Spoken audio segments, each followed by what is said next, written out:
Hey guys, tonight we delve into a world brimming with clanking gears, hopeful hisses of steam, and the faint, ever-present smell of coal smoke and ambition.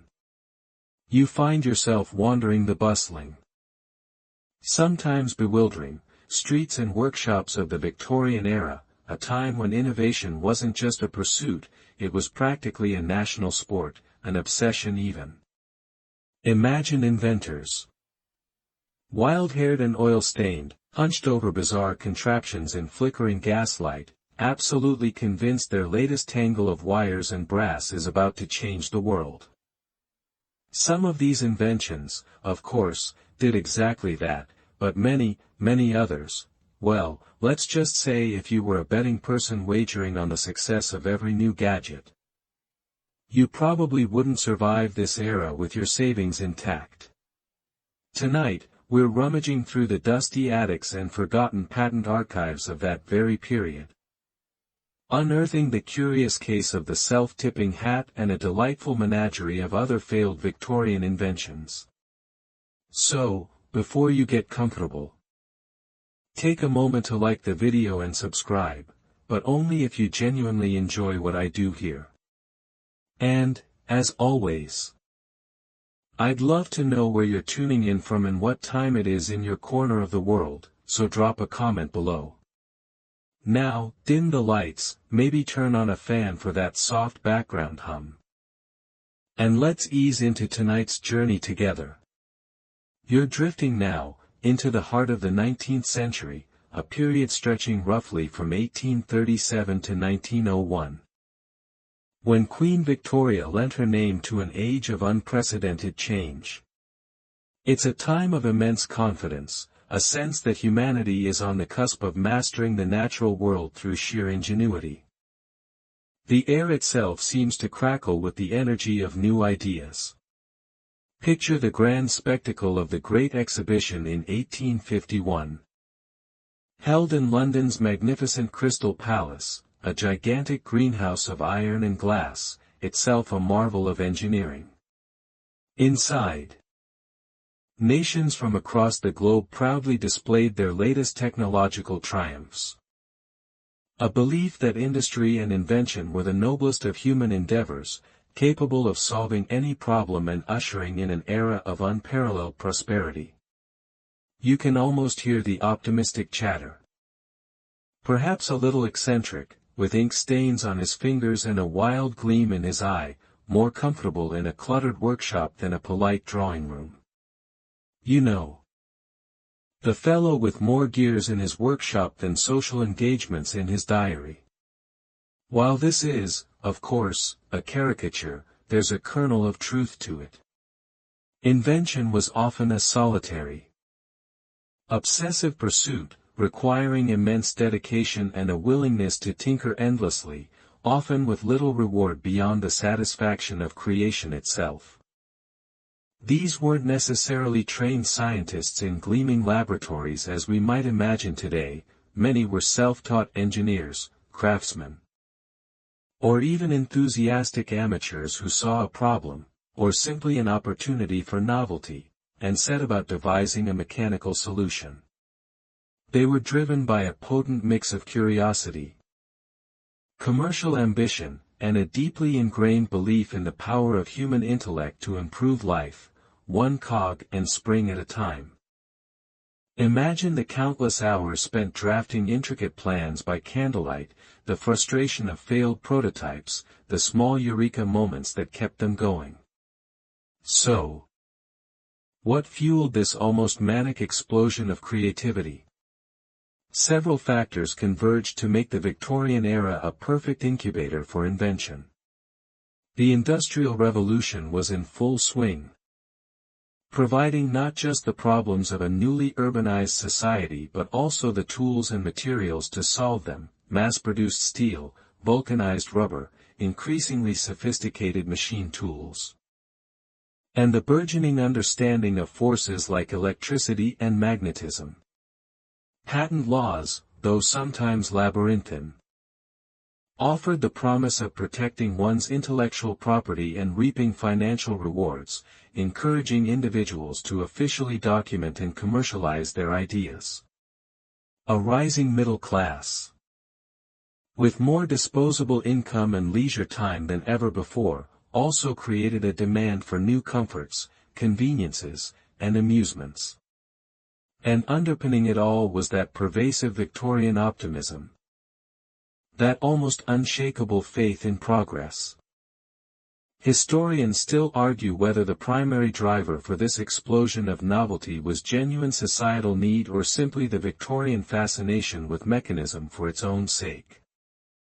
Was it about solving real problems, or was it sometimes just the joy of making something incredibly complicated that did something, anything at all? This inventive zeal led to an astonishing number of patents being filed, for inventions both grand and, well, less grand. For every Bessemer process revolutionizing steel production. There were dozens of patents for things like specialized mustache guards for teacups, designed to protect a gentleman's meticulously waxed facial hair from the dreaded splashback of a morning brew. Protecting precious lip foliage from the perils of a rogue tea splash, a crisis of global proportions, clearly. There were also patents for automated page-turners for musicians. Complex mechanical toys, and all manner of household gadgets aimed at easing the burdens of domestic life, with varying degrees of success. It's this dedication to even the smallest perceived inconvenience that makes the era so fascinating, and often quite humorous from our modern perspective. You can almost picture an inventor stroking his chin thoughtfully, proclaiming, "The world needs a self-folding napkin." Of course, with such a sheer volume of invention, not every idea could be a winner. Many of these wondrous contraptions, born of such high hopes and painstaking labor, were destined for the scrap heap of history. Some were too complex to manufacture affordably. Others too cumbersome to be practical. Some solved problems that didn't really exist, or created new ones in the process. And some, let's be honest, were just wonderfully, gloriously silly. This landscape of failed inventions is what we're here to explore, not to mock, but to marvel at the sheer audacity and boundless imagination of the Victorian mind. Let's, for a moment, drift into a slightly more somber, yet characteristically Victorian, corner of this inventive world. Consider the very real fear of premature burial that haunted the 19th century imagination. Taphophobia, as it's known, was widespread, fueled by lurid newspaper stories and the limitations of medical science in definitively determining death. So, naturally, inventors turned their minds to this grim problem. You might, if you were particularly unlucky and then lucky again, find yourself waking up inside an improved safety coffin. These weren't just ordinary boxes, they were kitted out with an array of ingenious, if rather desperate, mechanisms. Imagine a bell on a cord leading from inside the coffin to the surface. Perhaps a small flag that could be raised, or even a system of tubes for air and, optimistically, for shouting for help. Some designs even included a ladder and an escape hatch. Just in case you felt up to digging yourself out. Because the only thing worse than being dead is being dead and inconveniencing everyone with a premature burial. So consider it, those Victorians. While these safety coffins demonstrated incredible ingenuity and addressed a genuine, deeply felt anxiety, their practical effectiveness was, shall we say, limited. The thought of them, however. So, you've just narrowly escaped the unsettling prospect of a premature burial, thanks to the, perhaps overly optimistic, ingenuity surrounding those safety coffins. That same relentless Victorian drive to apply mechanical solutions to every conceivable aspect of life, however grim or grand, brings us now to a rather more light-hearted, yet equally fascinating. Specimen of inventive ambition, the self-tipping hat. Yes, you heard that correctly. In an era where social etiquette was an intricate dance with rigidly defined steps, the simple act of tipping one's hat was freighted with significance. It was a nod to social hierarchy, a mark of respect, a gentleman's calling card in fleeting public encounters. You, as a respectable Victorian gentleman, would have a whole repertoire of tips and doffs, a slight lift for an acquaintance, a more pronounced removal for a lady. A full sweep for someone of particular eminence. Get it wrong, and you risked social ostracism, or at least a few raised eyebrows and whispered comments about your breeding. The pressure was immense. So, what if, just what if, this crucial but repetitive social obligation could be automated? Enter the dream of the polite automaton, a hat that could perform its deferential duties for you. Imagine strolling down a gaslit London street, your polished boots clicking on the pavement. You spy an acquaintance approaching. Instead of consciously raising your arm, your magnificent top hat, or perhaps a smart bowler, gives a polite, crisp tilt all by itself. Effortless. Sophisticated. Or so the thinking went.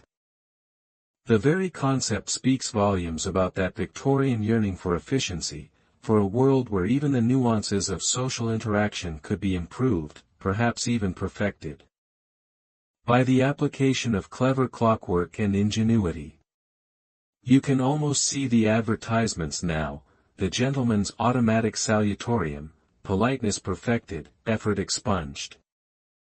It's a solution looking for a problem that wasn't perhaps quite as burdensome as the inventors imagined. But it certainly captured that peculiar Victorian blend of formality and mechanical fascination. Now, let's try to peek beneath the felt and silk lining. How exactly would this marvel of millinery mechanics operate? While no single, universally adopted model seems to have conquered the haberdasheries of the land, a key clue to its failed status, we can look at patent applications to get a glimpse into the inventor's mind. Consider, for instance, a patent granted in 1896 to one James C. Boyle for a hat-tipping apparatus. Boyle's invention, like others envisioned, involved a system of levers and springs concealed within the hat itself, or perhaps connected to a mechanism in your coat. You might trigger the tip with a subtle nod of your head in a particular way, a discreet squeeze of a bulb in your pocket connected by a pneumatic tube, or even, as some more elaborate designs proposed, by the expansion of a small bellows system activated by a polite intake of breath or a spoken word, though the latter seems particularly prone to accidental salutations during a coughing fit. The complexity is quite delightful to imagine. Tiny gears whirring, miniature levers engaging, all to achieve a gesture that a simple wrist movement could accomplish. Imagine trying to explain to your tailor that your hat needed not just a new band, but also a spring replacement and an oil change. The societal dreams woven into such a device are as intricate as its supposed mechanisms. For the busy gentleman, it promised a way to maintain perfect decorum without breaking stride or thought. For the socially anxious, perhaps it offered a shield against the fear of committing a faux pas. The hat would always know the right moment, the right degree of tip. It's a vision of a smoothly automated social sphere. Yet, it also hints at a certain detachment, a mechanization of courtesy. Social historians continue to debate whether such inventions were driven by a genuine desire for convenience or if they represented a deeper anxiety about navigating the increasingly complex social of the Victorian metropolis. Was it a tool for the genuinely polite but forgetful, or a crutch for those who couldn't be bothered with the actual effort of social grace? The answer probably lies somewhere in between, a reflection of an age grappling with new technologies and their place in a very tradition-bound society. The allure of such an invention is undeniable from a purely technical standpoint, a challenge to the inventor's skill. But why did the self-tipping hat ultimately fail to become a staple of the Victorian gentleman's wardrobe, beyond perhaps a few novelty appearances or hopeful patent filings? The reasons are likely manifold. Firstly, the sheer overcomplication is a strong contender. A simple, learned gesture was replaced by a machine prone to wear, tear, and the general unpredictability of intricate moving parts. The cost of manufacturing and maintaining such a hat would surely have been prohibitive for most. Then there's the high potential for comedic, and deeply embarrassing, malfunction. Picture it, you're trying to impress a duchess, leaning in to catch her softly spoken words, and your hat, with a mind of its own, misinterpreting a slight head movement, launches itself with an enthusiastic thwack into her ornate teacup, splashing Earl Grey all over her silks. Smooth. Or imagine it tipping repeatedly at a funeral, or failing to tip at all when meeting your formidable mother-in-law. The social risk, ironically, might have outweighed the convenience. You can almost feel the extra weight on your head, the slight, unnerving hum or click as the mechanism sits ready. Would you trust it? Would you feel effortlessly suave, or perpetually on edge? Wondering if this would be the moment your headwear decided to develop a personality of its own. It's one thing to be polite. Quite another to have your hat performing enthusiastic calisthenics every time you nod thoughtfully in conversation. The very act of wearing it might have broadcast a certain peculiarity. Instead of signaling effortless grace, it might have signaled a rather desperate reliance on gadgetry. Perhaps true politeness, the Victorians implicitly decided, had to be an act of conscious will, not a pre-programmed twitch of felt and wire. The self-tipping hat, for all its charming ingenuity and reflection of the era's obsessions, likely remained a curious footnote. A dream of automated etiquette that tipped itself right into the archives of failed inventions, leaving human beings to manage their own salutations, for better or worse. And as you ponder the quiet dignity of a manually tipped hat, you realize that some human touches, perhaps, are best left unmechanized. A sentiment that will resonate as we uncover even more ambitious attempts to automate the world around you. So, your noble, if perhaps overly ambitious, self-tipping hat has retired to the realm of charming curiosities. A mechanical solution to a social nicety that society decided it could manage just fine on its own, thank you very much. But that relentless Victorian spirit of applying the latest scientific marvels to everyday life didn't stop at clockwork and levers. Oh no. As the 19th century progressed, a new, mysterious, as you'll soon discover, even re-energized the human body itself from the inside out, or at least from your undergarments outwards.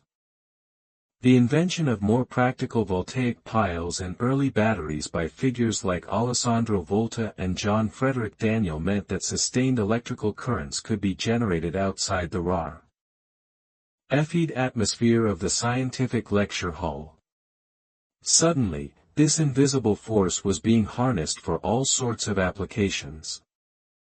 And with this newfound accessibility came a torrent of theories and claims about its potential benefits for health and well-being. Electropathy, or electrotherapy, became all the rage.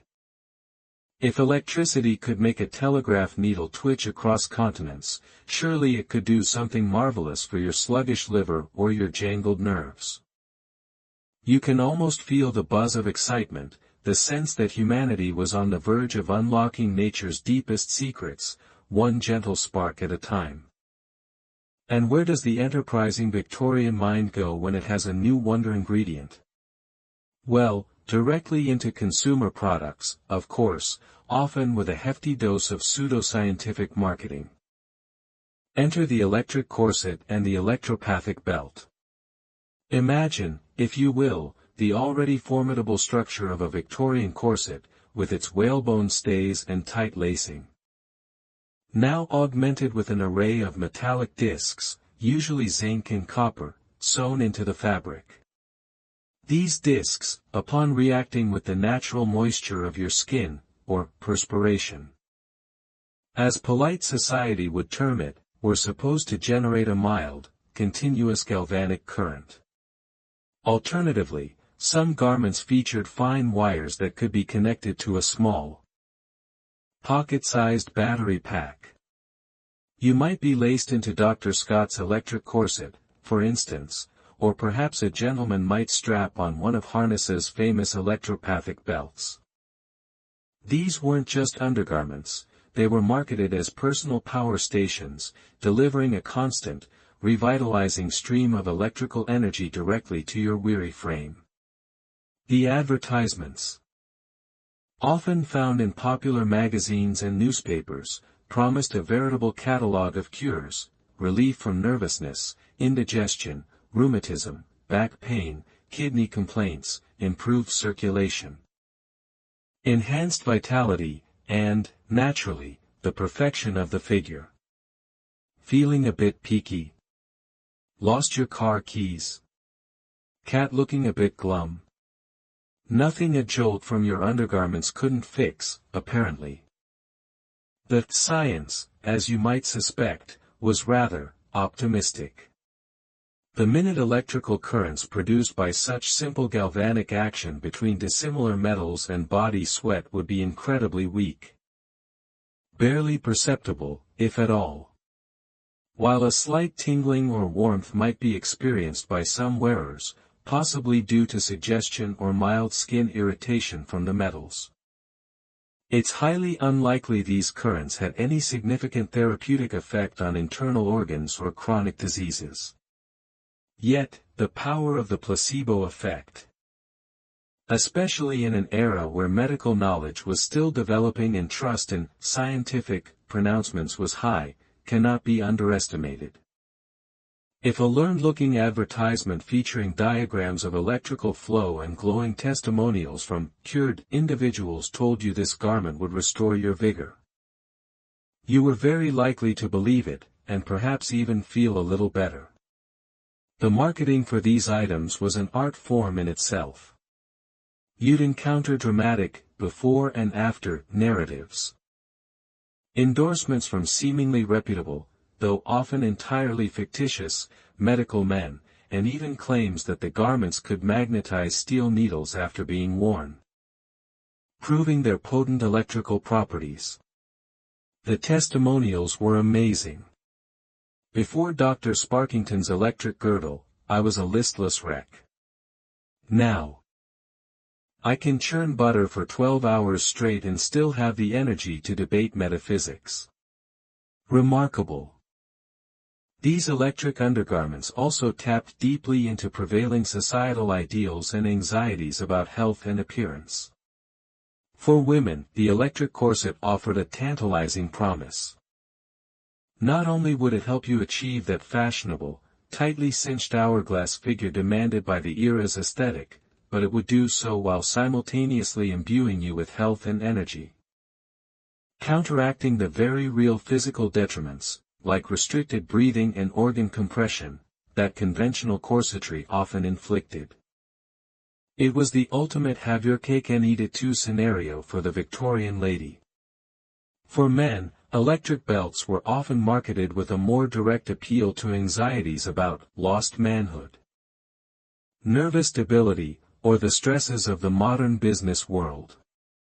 They promised to restore vim and vigor, to recharge depleted masculine energy. Medical historians and cultural critics still debate the extent to which the popularity of these electric garments reflected genuine belief in their efficacy versus a broader societal embrace of electricity as a fashionable panacea for the anxieties of modern life. Were you truly expecting a cure, or just to be part of the electrifyingly modern world. So, you might find yourself a Victorian subject, carefully donning your electric apparel each morning. Perhaps you feel that slight, almost imperceptible tingle as the zinc and copper elements get to work. You'd get that gentle, continuous buzz, a sort of personal, wearable bumblebee, tirelessly working to cure your ennui and improve your posture. Or maybe you feel nothing at all, but stride forth with the confidence that invisible electrical guardians are at work beneath your waistcoat or bodice, fortifying your constitution. Despite their popularity for a time, these electric marvels eventually faded from mainstream fashion and medicine. The lack of consistent, demonstrable results likely played a significant role. As genuine medical science advanced, offering more targeted and effective treatments, the appeal of these cure-all electrical undergarments waned. Furthermore, the garments themselves could be cumbersome. The metal elements might corrode or cause skin irritation, and the idea of being constantly, even mildly, electrified perhaps lost its novelty. Fashion, too, evolved. And the extreme corsetry of the high Victorian era gradually gave way to less restrictive styles. Yet, the fundamental idea, that electricity could be a tool for enhancing health, beauty, and well-being, never truly disappeared. It simply shape-shifted, reappearing in different forms throughout the 20th century and even into our own time. From TENS machines for pain relief to a plethora of electronic beauty gadgets promising to rejuvenate your skin or tone your muscles. It seems our fascination with harnessing invisible forces for personal improvement is an enduring one. A faint echo of that Victorian belief that a little bit of carefully applied current could solve almost anything. As you unlace your now slightly less than miraculous electric corset at the end of a long day, you might ponder the fine line between groundbreaking innovation and hopeful quackery. A line that was often charmingly, and sometimes shockingly, blurred in the age of invention.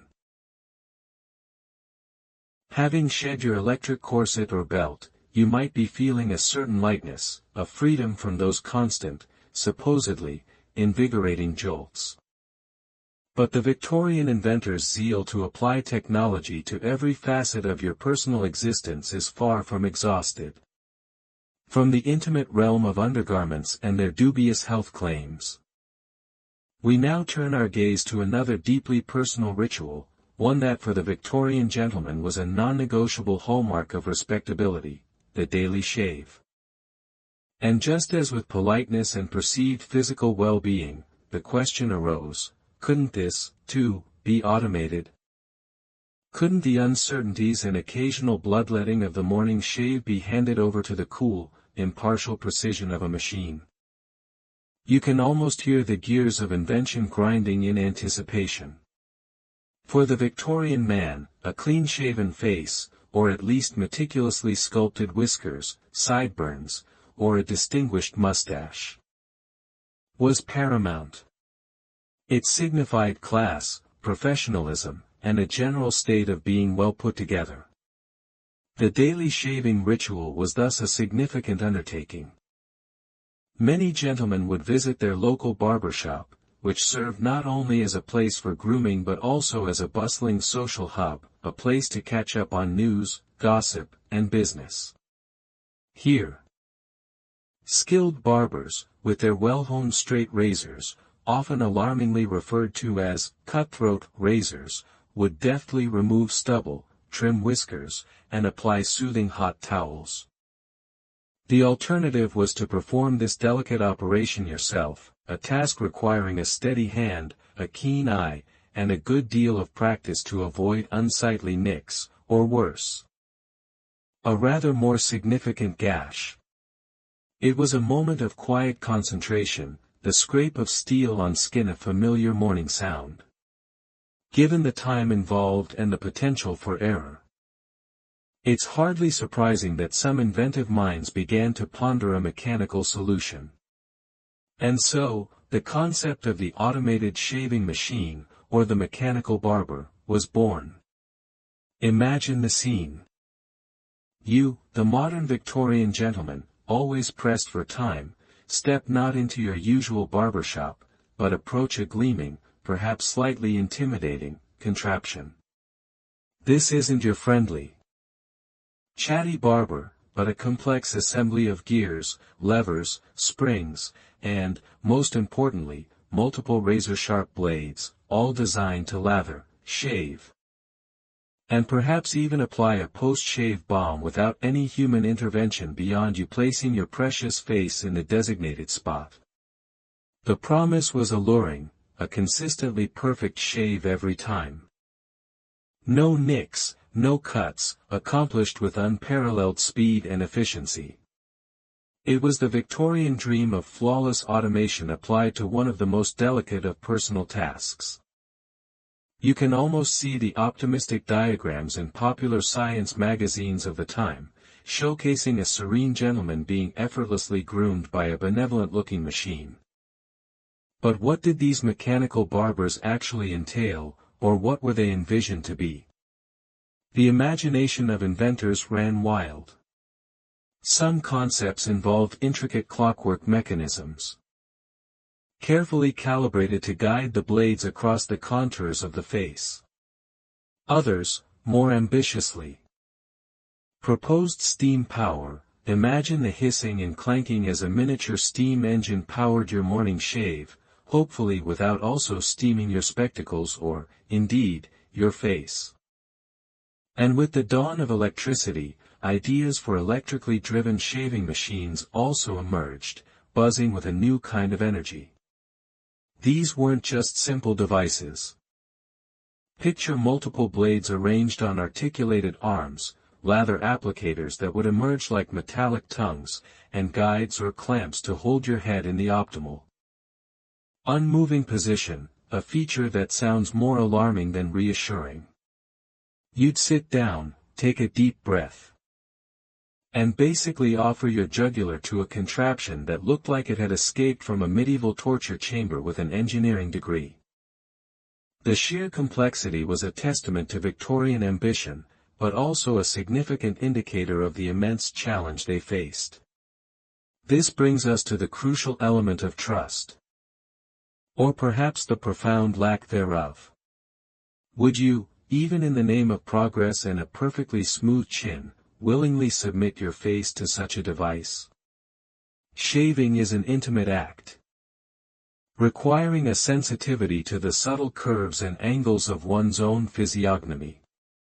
The human barber, for all his potential for occasional error, possessed a learned skill, an ability to adapt, and, crucially, a vested interest in not seriously injuring his clients.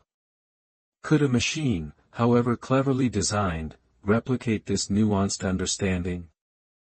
Technological historians continue to explore whether the slow adoption of automated personal grooming devices, despite numerous patents and concepts, was due more to their practical failings or a deeper societal reluctance to mechanize such intimate human rituals. There's a vulnerability in the act of shaving, and the thought of surrendering that to an unfeeling, whirring assemblage of metal was, for many, a step too far into the uncanny valley of automation. Unsurprisingly, the fully automated mechanical barber remained largely a fantastical concept. A recurring dream in the pages of speculative fiction and optimistic patent applications rather than a common fixture in homes or barbershops. The practical hurdles were immense. Creating a machine that could safely and effectively navigate the diverse and irregular contours of the human face, every jawline unique, every Adam's apple a potential hazard, was an engineering nightmare. The goal was a baby-smooth finish, but one feared the alternative might be surprisingly effective impromptu tracheotomy. Safety was, undoubtedly, the paramount concern.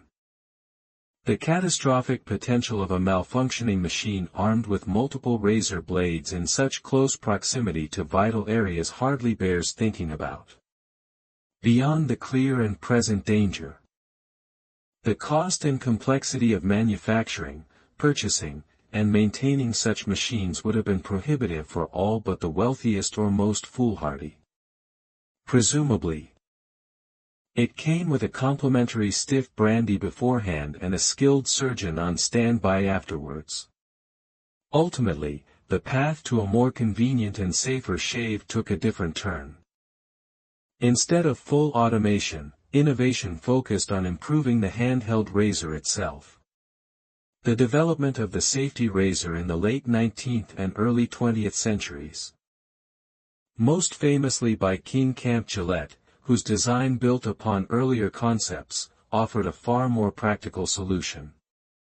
It provided the safety and ease of use that individuals desired, without the terrifying complexity and inherent risks of a fully mechanical barber. You could still shave yourself, maintaining control and intimacy, but with a significantly reduced chance of bloodshed. So, as you mentally step away from the imagined whirring blades and hissing steam of the automated shaving machine, perhaps with a newfound appreciation for the simple safety razor, or even the skilled hand of a human barber, you're reminded that sometimes the most effective innovations are not the most complex, but those that elegantly solve a problem without trying to reinvent the entire human experience around it. The Victorian dream of a fully automated grooming experience, while a testament to their inventive spirit, remained, for the most part, a perilously close shave with reality. Having narrowly avoided a future where your morning shave is administered by a clanking, potentially malevolent automaton, you might feel a sense of relief, or renewed appreciation for simple, human-controlled tools. But don't get too comfortable with terrestrial safety just yet. The Victorian inventor, never one to shy away from a monumental challenge, is now casting his ambitious gaze upwards, towards the vast, unconquered expanse of the sky. If machines could automate politeness, promise electrical vitality, and even attempt to tame the stubbled chin, then surely, with enough ingenuity, cogs, and perhaps a bit of courage bordering on folly, they could grant humanity the ancient dream of flight. You're now drifting from the relatively confined spaces of bathrooms and boudoirs to the wide-open fields where these sky-high pipe dreams were born, and often, quite literally, came crashing down. The yearning to soar like a bird is, of course, as old as storytelling itself. From the myth of Icarus and Daedalus to Leonardo da Vinci's intricate sketches of flying machines, humans have long looked to the heavens with a mixture of awe and envy.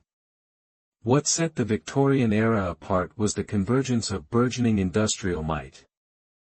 New materials like lighter alloys and vulcanized rubber, an increasing understanding of scientific principles, even if sometimes misapplied, and the availability of potential power sources. The steam engine, that great workhorse of the Industrial Revolution, was a prime candidate in many inventors' eyes, despite its often prohibitive weight.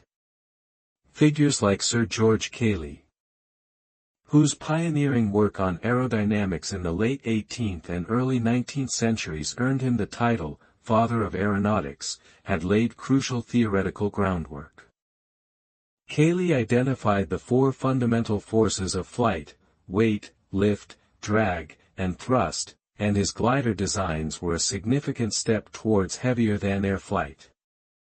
While ballooning had been a popular spectacle since the Montgolfier brothers first took to the skies in the 1780s, offering gentle, albeit largely unsteerable, ascents, the true Victorian aeronautical dreamers were focused on achieving controlled, powered, heavier-than-air flight.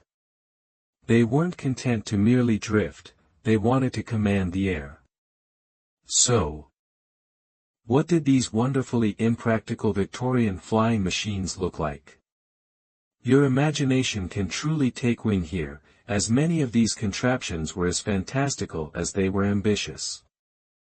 A popular approach was the ornithopter, a machine designed to fly by flapping its wings like a bird. You can picture a hopeful inventor strapping himself into a corset of leather and brass. Attached to enormous, articulated wings crafted from wood, canvas, and perhaps whalebone, powered by frantic pedaling, hand cranking, or even a compact, hissing steam engine. The idea was to flap your way to glory. The reality was often an energetic, ground-based impression of a bewildered chicken, followed by a brief, uncontrolled hop and a rather undignified tumble. Then there were the multi-winged aircraft, biplanes, triplanes, quadruplanes, and even machines with an almost comical profusion of stacked surfaces. The thinking, often flawed, was that more wings equaled more lift, sometimes neglecting the considerable drag these structures would create, or the immense difficulty in controlling such an aerial behemoth. Many inventors pinned their hopes on steam power. You might see a contraption resembling a very large, very angry kettle on a rickety wooden frame, with fragile-looking canvas wings stretched taut. The challenge, always, was the power-to-weight ratio. Victorian steam engines, while mighty, were also incredibly heavy.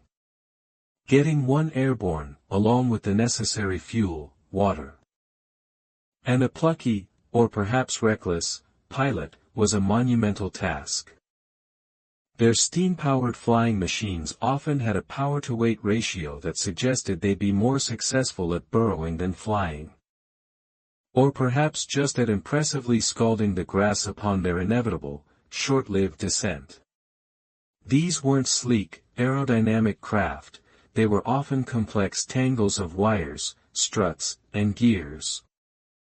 More akin to earthbound industrial machinery that had somehow developed an optimistic delusion about its own buoyancy. Some patent drawings and contemporary illustrations depict aerial locomotives or incredibly elaborate personal flying suits with multiple propellers and steam jets. Marvels of imagination if not practicality. The inventors themselves were a varied lot. Some were trained engineers or scientists, meticulously calculating stresses and theorizing about lift. Others were passionate amateurs, driven by an unshakable belief in their own unique design, often working in secrecy in backyard sheds or remote fields. Their motivations were equally diverse. The pursuit of scientific knowledge, the lure of fame and fortune, fervent national pride, imagine the glory of conquering the air for queen and country, or simply that intoxicating, obsessive desire to achieve what everyone else deemed impossible. You can picture them, poring over complex diagrams by lamplight, tweaking their designs after each frustrating failure.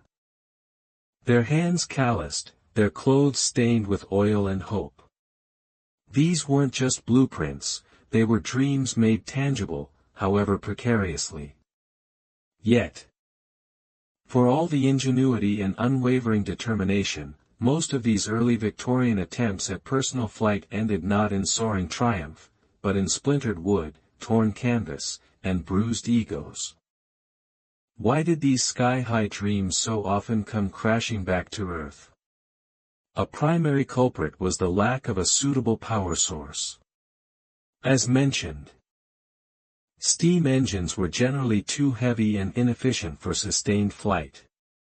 Early internal combustion engines, while lighter, were still in their infancy. Often unreliable and lacking the necessary power. Electric motors, though offering smooth operation, required heavy batteries with very limited endurance. Beyond power, a complete understanding of aerodynamics, particularly lift, drag, control, and stability, was still evolving. Aeronautical historians continue to debate whether the primary obstacle for Victorian aviators was the lack of adequate power sources or a more fundamental misunderstanding of aerodynamic principles. Despite Cayley's earlier breakthroughs, materials science also posed limitations. Constructing an airframe that was both light enough to fly and strong enough to withstand the stresses of flight, and the occasional hard landing, was a constant battle. You can almost feel yourself there, on a dew-dampened field at dawn, the air cool and still. Before you stands the latest creation, a magnificent, terrifying contraption of wood, wire, and canvas. You, the brave test pilot, perhaps the inventor himself, as few others would volunteer, climb aboard. You hear the creak of the wooden frame, the taut stretch of the fabric wings. The frantic hiss of a small steam engine being coaxed to life, or perhaps the energetic whirring of a hand-cranked propeller system. There's the smell of oil, coal smoke. And maybe a faint whiff of sheer panic. A signal is given. The machine lurches forward, bumping and rattling across the uneven ground. For a glorious, heart-stopping moment. You might feel a lightness, a brief defiance of gravity. Successful launch criteria often included not immediately bursting into flames and achieving an altitude greater than that of a startled cow. But more often than not, the flight is brutally short. Ending with a jarring return to earth, the sound of splintering wood, and the bitter taste of disappointment, hopefully without too many broken bones. Yet, from these failures, these wonderfully impractical sky-high pipe dreams, crucial lessons were learned, paving the way, one crash at a time, for the eventual conquest of the air in the century that followed. Having dusted off the debris from those ambitious, if often ill-fated, attempts to conquer the skies, you might think the Victorian inventor would turn to slightly less hazardous pursuits.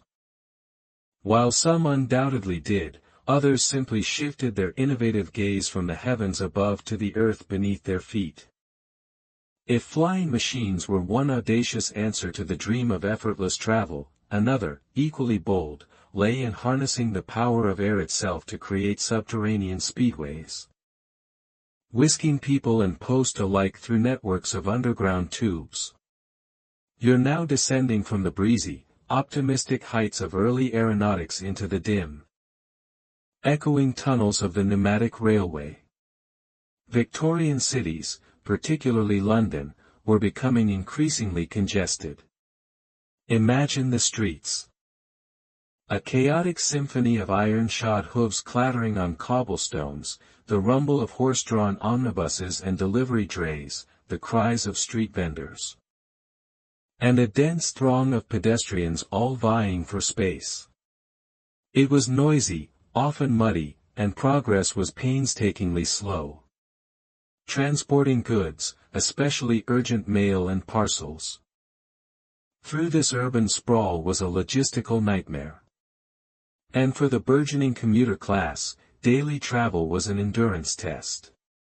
Clearly, a faster, more efficient way to navigate the metropolis was desperately needed, and inventors, as always, were eager to provide a solution. Enter the intriguing power of pneumatics. The basic principle is quite elegant: create a difference in air pressure between two ends of a sealed tube, and you can propel a capsule or carriage through it. You could either use a vacuum to suck the carriage along or positive pressure to push it. To the Victorian mind, already embracing steam and beginning to flirt with electricity, pneumatic power seemed wonderfully futuristic. It promised a clean alternative to the smoke-belching steam locomotives that were starting to make their way underground, and it hinted at effortless, almost silent speed.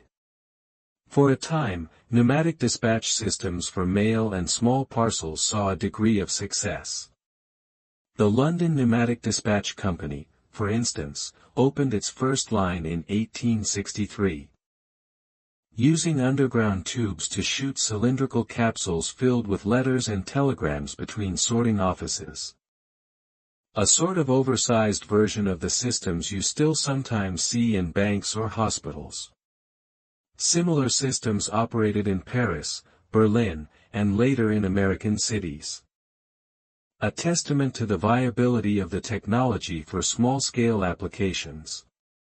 You can almost picture the satisfying thwomp as a canister of urgent correspondence arrived at its destination.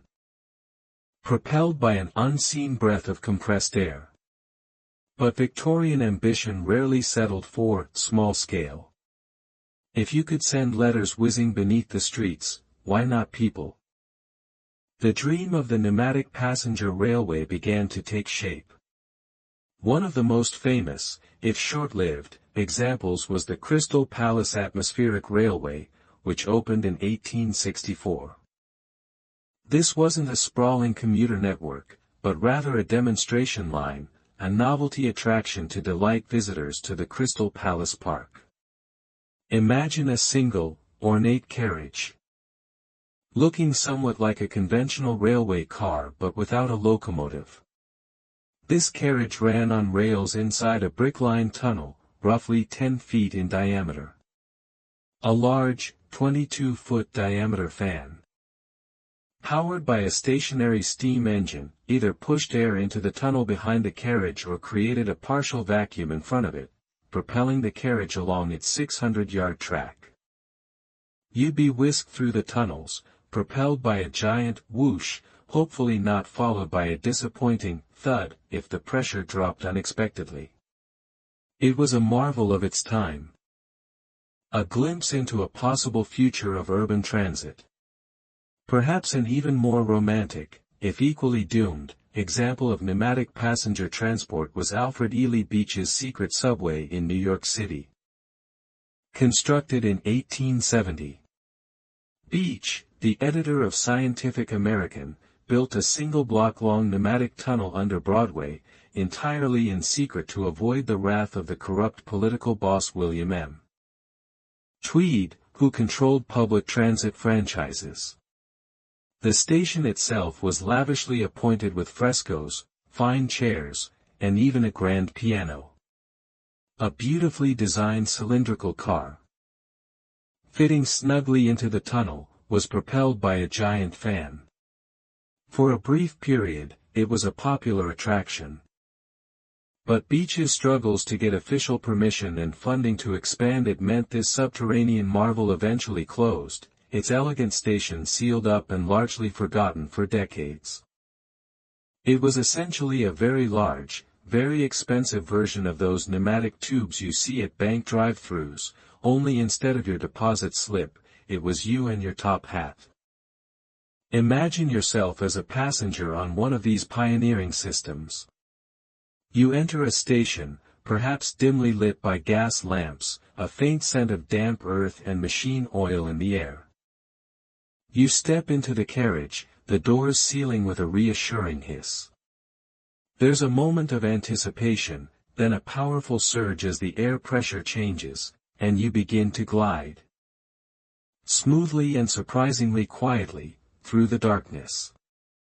The experience would have been utterly novel, a stark contrast to the jolting, noisy journey on the streets above. It must have felt like being on the very cusp of a new age of travel, a silent, swift passage beneath the city's chaos. Despite these intriguing demonstrations and the inherent appeal of pneumatic power, the grand dream of extensive subterranean pneumatic railways for passengers ultimately stalled and faded. Several significant hurdles proved insurmountable. Maintaining an airtight seal over miles of large-diameter tubing was a constant engineering challenge. The sheer energy required to move the vast quantities of air needed to propel heavy passenger carriages was immense, making it economically inefficient compared to other emerging technologies. Devising practical and reliable switching systems for routing carriages across a network was another complex problem. And, of course, passenger comfort and safety were concerns.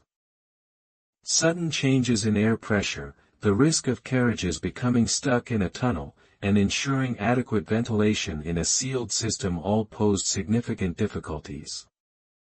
Imagine the awkward silence if your carriage got stuck halfway. Well, this is cozy. Anyone bring a deck of cards and a week's worth of sandwiches? Historians of technology still discuss whether the primary factor in the decline of passenger pneumatic railways was their inherent engineering limitations or if financial backing and political will simply shifted too quickly towards emerging electric traction technologies and the more adaptable, if initially grimier, conventional steam underground railways. London's Metropolitan Railway, the world's first underground steam railway, had already opened in 1863, and while it filled its tunnels with smoke and soot, its ability to haul large numbers of passengers using conventional locomotive technology proved more scalable and ultimately more enduring for mass transit.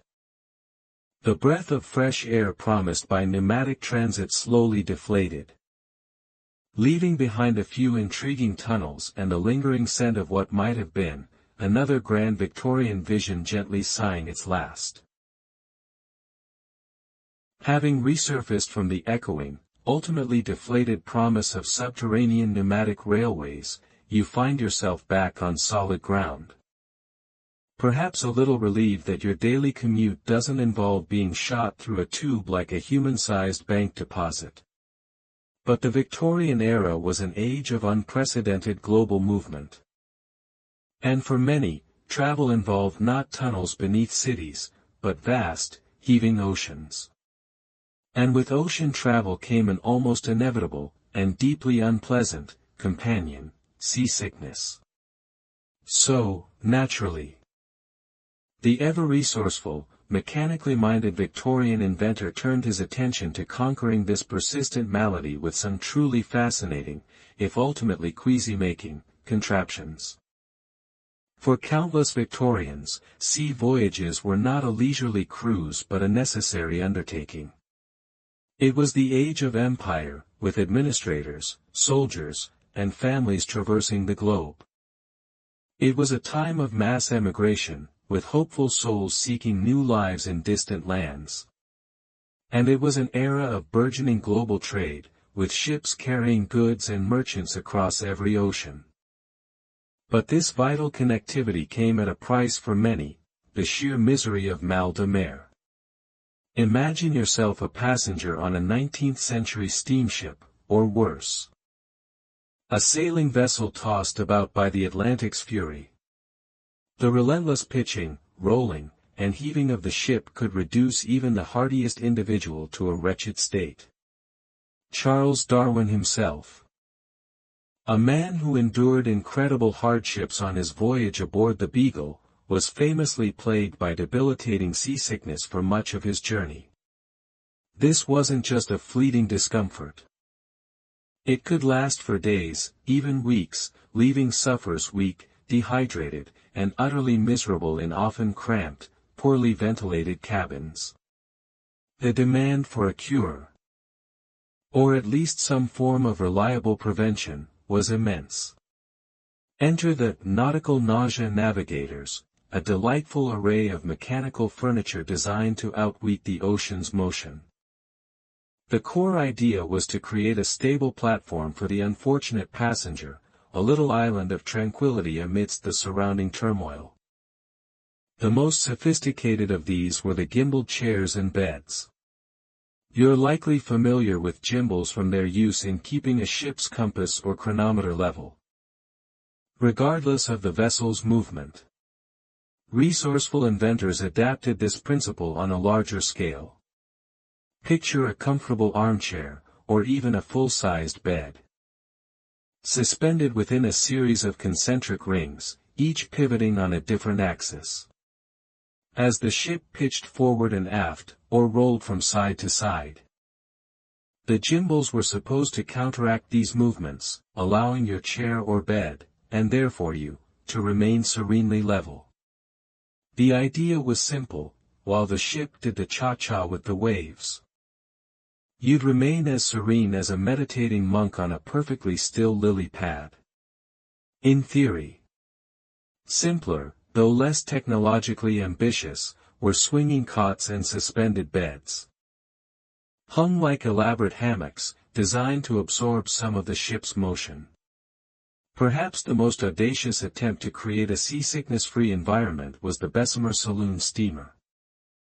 Henry Bessemer, already a titan of industry thanks to his revolutionary steel-making process, turned his considerable intellect and fortune to the problem of seasickness in the 1870s.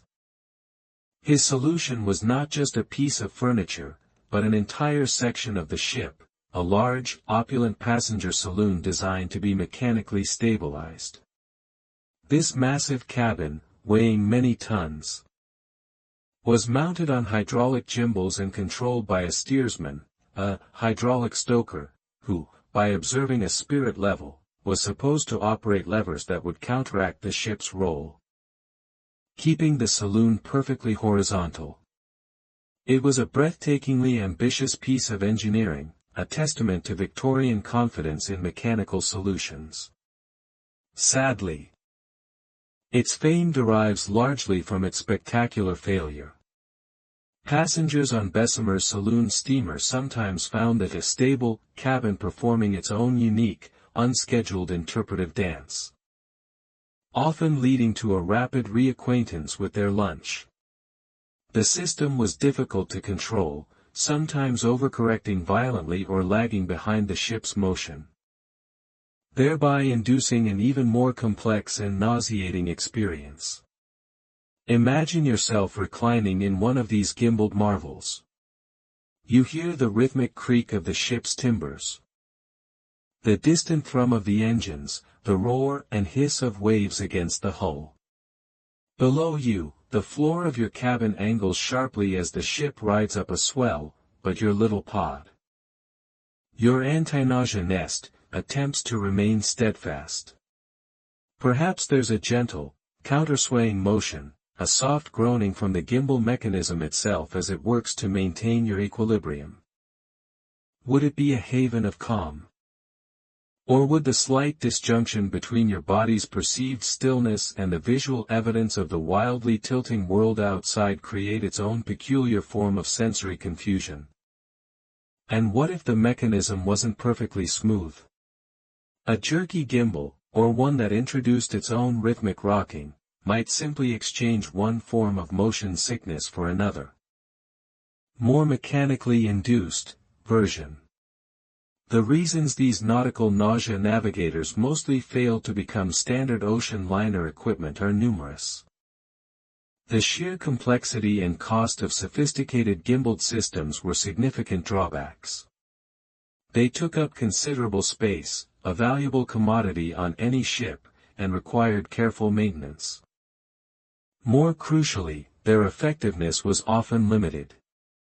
While they might mitigate some types of motion, like a slow roll, they often struggled to fully counteract the more complex multi-axial movements of a ship in anything more than a gentle sea. The human vestibular system is incredibly sensitive, and even small, irregular motions can trigger nausea.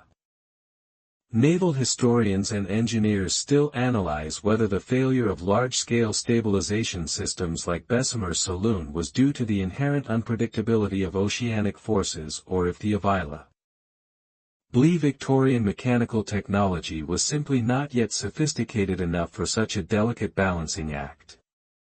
Of course, these mechanical marvels weren't the only recourse for the seasick Victorian. An astonishing array of other cures were touted, from potent, and often dubious, potions containing everything from champagne to chloroform, to specific diets, to the application of those ever-versatile electric belts we encountered earlier, now repurposed to calm a queasy stomach. Some swore by tight bandages around the abdomen, others by lying flat on one's back with eyes closed, and many, no doubt, simply resigned themselves to their fate. If your gimbaled bed failed, you could always try the captain's recommended cure. A stiff upper lip, a bucket, and profound regret about your life choices. The persistence of seasickness, despite these myriad inventive efforts, highlights it as one of those stubborn human afflictions that largely resisted the Victorian era's otherwise impressive march of technological progress, leaving many a traveler to simply endure the green-tinged misery of the waves. Having hopefully found your sea legs, or at least a strong stomach, after our brief foray into the world of nautical nausea navigators, you're now stepping back onto the seemingly firm, if somewhat grimy, cobblestones of the Victorian city. But solid ground brought its own set of anxieties. While inventors were busy trying to make travel more comfortable or efficient, others were focused on a more pressing, primal concern: personal safety. The gaslit streets of cities like London, for all their burgeoning modernity and grandeur, could also be places of shadow and sudden peril. And in response to one particularly terrifying threat, the Victorian inventive spirit produced some rather pointed solutions. The Victorian city was a place of stark contrasts. Grand public buildings and elegant townhouses stood not far from sprawling slums, and the gleaming promise of progress often cast long, dark shadows in the form of poverty and crime. While not necessarily more dangerous than previous eras, the highly concentrated populations and the rise of a sensationalist press meant that urban crime became a significant public obsession. And few crimes captured the fearful Victorian imagination quite like garroting. This was a particularly brutal form of street robbery where the attacker, often working with accomplices, would surprise a victim from behind, incapacitating them by strangulation, sometimes with a cord or ligature, other times with a powerful arm choke, while their pockets were rifled. The attacks were swift, terrifying, and often left victims injured or, in the public's mind, perilously close to death. Periodic, garroting panics swept through London, notably in the mid-1850s and again in the early 1860s, fueled by lurid newspaper accounts that detailed every supposed attack, often with dramatic embellishments. The actual statistical prevalence of this specific crime is debated by historians, but the fear it engendered was undeniably real, making many a respectable citizen think twice about venturing out alone after dark. So, what's a safety-conscious Victorian to do when faced with the terrifying prospect of an unseen assailant's grasp tightening around their throat? Why, invent a solution, of course. And thus, the anti-garroting collar was born. Imagine a sturdy collar, typically crafted from thick leather or even metal, designed to be worn around the neck, not for warmth or fashion, but for formidable defense. Its defining feature: an array of sharp, protruding spikes or blades. The idea was brutally simple: make it physically impossible, or at least excruciatingly painful, for an attacker to encircle your neck with their arm or a ligature. These weren't subtle accessories. Punch magazine, that great Victorian chronicler and satirist of contemporary life, featured cartoons depicting gentlemen sporting these fearsome contraptions, which often resembled instruments of medieval torture more than items of apparel. It wasn't exactly the height of fashion. You'd look less like a dapper gentleman and more like a very surprised, very aggressive species of metallic hedgehog. Alongside these neck protectors, a whole arsenal of other personal defensive gadgets appeared: weighted knuckle dusters, canes with concealed blades or heavy leaden heads, euphemistically called life preservers, shrill alarm whistles, and even small, often unreliable, personal pistols sometimes marketed towards women for self-protection. But the spiked collar remains the most visually striking, and perhaps desperate, emblem of this particular urban fear. Now, try to picture yourself, a law-abiding citizen of Victorian London, preparing for an evening stroll or a late return from the theatre. You don your hat, your coat, and then, as a final precaution, you strap on your anti-garroting collar. You can feel the cold, unyielding pressure of it against your skin, the slight weight. The awareness of those sharp points just inches from your own chin and ears. As you walk through the flickering gaslight, its beams glinting off your metallic neckwear. You might feel a surge of confidence, a sense of being prepared for the worst. Or perhaps you feel a profound sense of unease, the collar a constant, uncomfortable reminder of the dangers lurking in the shadows. Would it truly deter a determined ruffian? Or would it simply mark you as a particularly fearful, and perhaps even tempting, target? Albeit a prickly one. The theory was sound: hard to strangle someone who's wearing what amounts to a personal Iron Maiden around their neck. The practice, however, might involve a lot of accidentally goring yourself on your own cravat, or snagging your expensive scarf. Imagine trying to lean in for a confidential whisper at the opera, only to accidentally impale your companion with your anti-garroter chic. Awkward. Socially, the implications of sporting such a device were complex. Did it project an image of a sensible, well-prepared individual, or did it scream paranoia? In an era that prized decorum and understated respectability, a collar bristling with spikes was a rather loud statement. And its actual effectiveness as a deterrent or a defense is debatable. While it might prevent a clean strangulation, a determined attacker could still resort to other forms of violence. The collars themselves could be cumbersome, restricting movement, and potentially even hazardous to the wearer in a tussle. This peculiar fashion for defensive neckwear, like the panics that spawned it, eventually faded.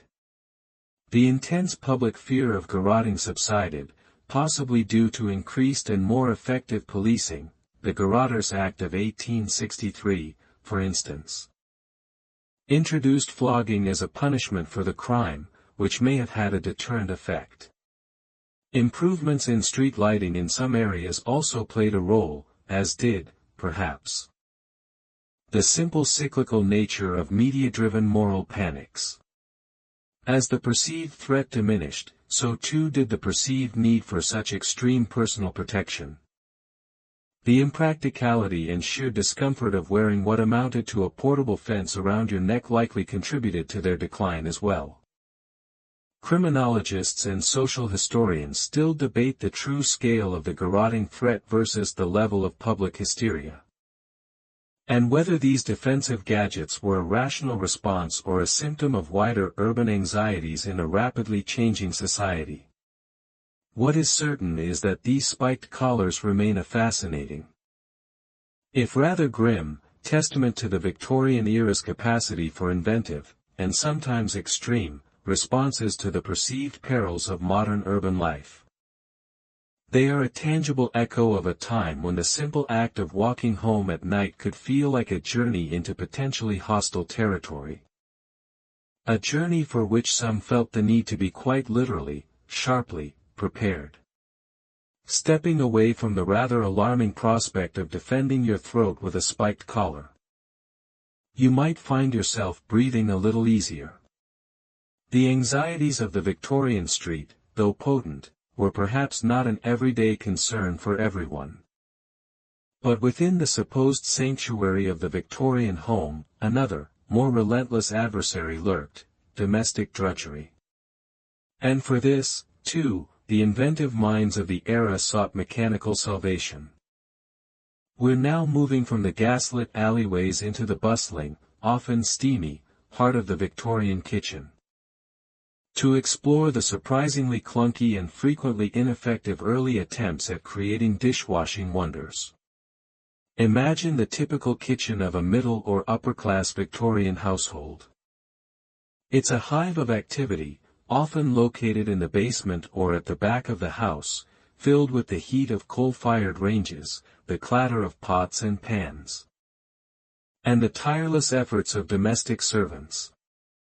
Victorian meals were elaborate affairs, often involving multiple courses, each with its own set of plates, cutlery, serving dishes, glassware, and tureens. The sheer volume of dirty dishes generated daily was staggering. And the task of washing them, by hand, in sinks or tubs filled with hot water that itself had to be heated and carried, using harsh soaps and a good deal of scrubbing, usually fell to the lowest rungs of the domestic staff, often a scullery maid. It was a relentless, thankless, and physically demanding chore, compounded by the risk of chipping or breaking valuable china. In an age so keen on applying machinery to industry, it's no surprise that some began to dream of automating this most tedious of household tasks. The reliance on domestic service was a cornerstone of Victorian middle-class life, but even then, the thought of a machine that could ease this particular burden held a certain appeal, if not for the maid herself, then certainly for the mistress of the house concerned with efficiency and minimizing breakages. And so, the concept of the mechanical dishwasher began to emerge. A dream of automated sculleries and gleaming, effortlessly cleaned porcelain. Forget the sleek, silent, stainless steel marvels tucked discreetly under modern kitchen counters. These early attempts were often behemoths of wood and metal, standalone contraptions that announced their presence with authority, if not always with competence. One of the earliest patents often cited is Joel Houghton's 1850 design, a wooden box with a hand crank that, when turned, would splash water over a rack of dishes. It was rudimentary, to say the least. Later in the century, inventors like Josephine Cochrane would develop more effective machines using water pressure. Her 1886 invention was indeed a significant step forward. Though initially targeted more towards hotels and restaurants than ordinary homes, and she famously declared, "If nobody else is going to invent a dishwashing machine, I'll do it myself." But for our journey through failed or wonderfully impractical inventions, we're lingering with those earlier, clunkier, often hand-powered domestic models that promised so much and frequently delivered, well, rather less. Let's try to visualize how these early, domestic drudgery dodgers, were supposed to operate. You typically find a large wooden or tinned copper box. Inside, intricate, and often rather precarious-looking, racks or cages made of wire or wood were designed to hold the plates, cups, and cutlery in place, hopefully.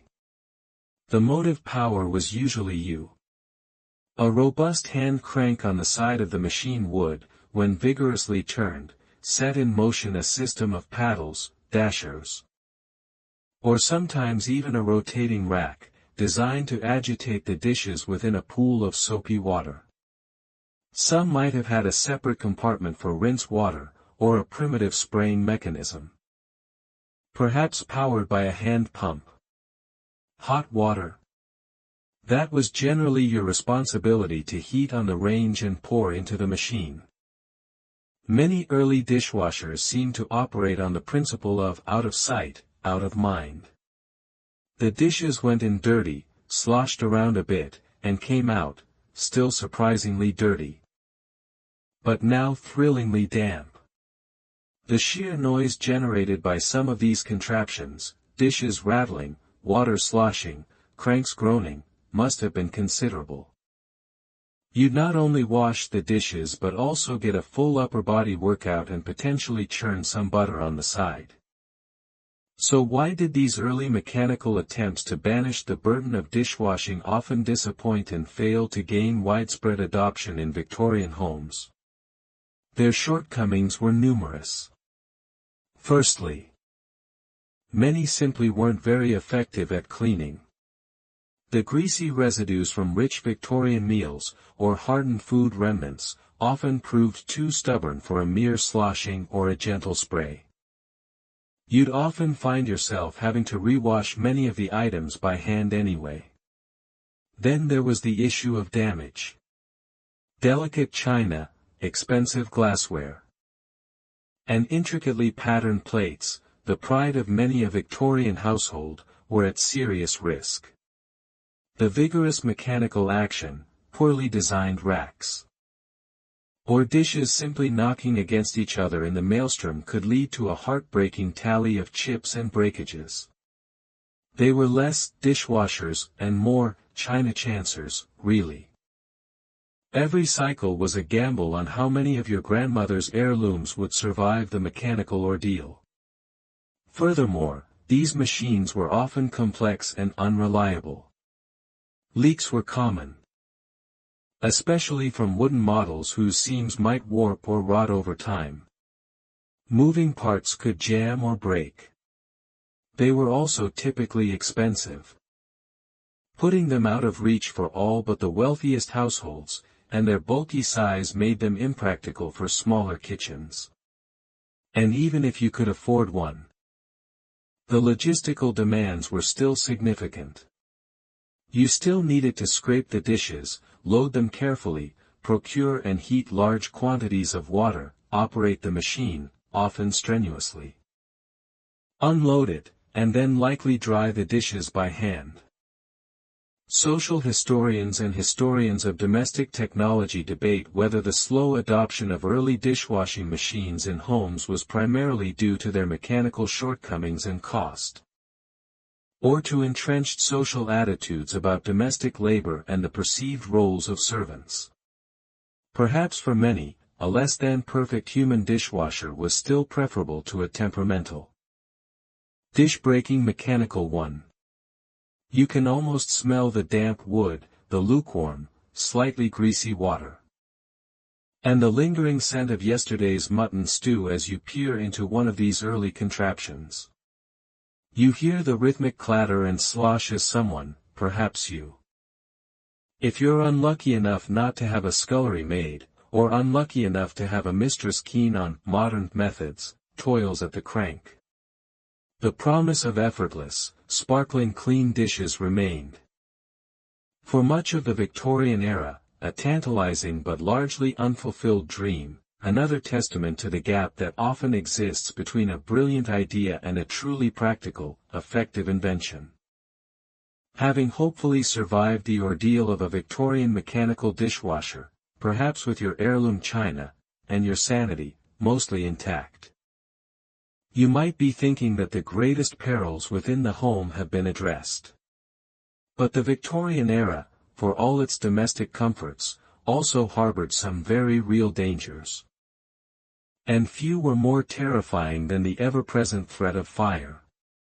So, we turn from the clatter of unsatisfactory kitchen contraptions to the urgent, life-or-death scramble for safety. Exploring the often bizarre and frequently perilous personal fire escape devices that Victorian ingenuity concocted. The risk of fire in Victorian buildings was no small matter. Imagine houses and businesses lit by open flames, gas lamps hissing on the walls, candles flickering in drafty hallways, coal fires roaring in grates.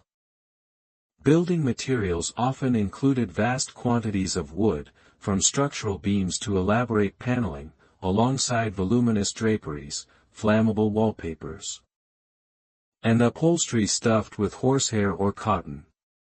In densely packed city tenements, factories filled with combustible materials, or even grand, sprawling homes with labyrinthine corridors, a stray spark could quickly escalate into a raging inferno. While professional fire brigades were developing and becoming more organized throughout the 19th century, their equipment was often horse-drawn and their reach limited, especially to the upper floors of taller buildings. Escape, therefore, often became a terrifyingly personal responsibility. The newspapers of the day were filled with harrowing accounts of devastating fires. constantly reminding the public of this ever-present danger and fueling a desperate search for a way out when the stairs were engulfed in smoke and flames. Naturally, where there was a pressing need, or at least a pressing fear, the Victorian inventor was ready with a proposed solution. Or, more accurately, a bewildering array of proposed solutions. The dream of a personal, portable fire escape became a fertile ground for imagination. Simpler devices involved robust ropes, perhaps knotted at intervals or equipped with loops for hands and feet, designed to be anchored to a sturdy piece of furniture and thrown from a window. These, of course, required considerable upper body strength, a cool head in a crisis, and no small amount of bravery to use effectively. Then there were the more elaborate lowering mechanisms or controlled descenders. Picture a compact device, perhaps housed in a neat wooden box stored under your bed, containing a coil of rope or a strong woven belt attached to a friction brake or a system of gears. In theory, you would attach one end to a secure point, strap yourself into a harness, and be gently, or perhaps not so gently, lowered to safety. Some were designed for self-descent, others for an assistant to control the speed from above or below. Collapsible canvas or metal chutes were also patented, envisioned as a sort of emergency slide from an upper window. And then, of course, there were the truly outlandish contraptions. You might find patents or speculative drawings for spring-loaded boots promising to allow you to leap to safety from a second-story window, landing, one presumes, with all the grace of a sack of startled kangaroos. Or perhaps even rudimentary individual flying apparatus, hastily repurposed from those sky-high pipe dreams we explored earlier, now envisioned for a rapid, if uncontrolled, aerial exit. Some devices involved complex harnesses and pulley systems that looked more like something designed for hoisting theatrical scenery than for saving a panicking human. The variety was astonishing, reflecting both the desperation for a solution and that characteristic Victorian belief that a sufficiently complex mechanical device could overcome any obstacle, even a blazing inferno. You had options: the dangle-and-pray rope, the human slingshot contraption, or the ever-popular stay put and hope the fire brigade invents teleportation really fast method. But how effective, or indeed safe, were these perilous plunge protectors? In the calm of a drawing-room demonstration, a well-oiled device operated by a practiced inventor might have seemed wonderfully reassuring. In the terrifying reality of a house fire, with choking smoke filling your lungs, intense heat scorching your skin, and the disorienting roar of flames, the situation was vastly different. Could an ordinary person, gripped by panic, remember the intricate steps required to deploy and operate one of these complex gadgets? Some fire escapes came with instruction manuals so complicated you'd probably be a well-done crumpet by the time you figured out step 3, engage the flibbertigibbet lever. The reliability of the devices themselves was a major concern. Would the rope, perhaps stored for years in a dusty box, still be strong enough? Would the braking mechanism, if not regularly maintained, work smoothly, or would it jam, sending you plummeting, or seize up entirely, leaving you dangling precariously? Were the improvised anchor points, a bedpost, a heavy wardrobe, truly capable of bearing your weight under such stress? Even if the device functioned as intended, the descent itself was fraught with peril. Being lowered, or lowering yourself, from several stories high, potentially swinging against the brickwork, amidst falling debris or flames licking out from lower windows, was an inherently dangerous undertaking. The aim was a graceful, controlled descent. The reality, for many, might have been more akin to an unscheduled, high-speed meeting with a geranium pot on the balcony below, or a series of painful collisions with the building facade. It's a grim thought. But the cure offered by some of these personal fire escapes could, in itself, be as dangerous as the fire. It's not surprising, then, that these personal fire escape devices never became a universal fixture in Victorian homes, despite the very real threat they sought to address. Many were simply too impractical.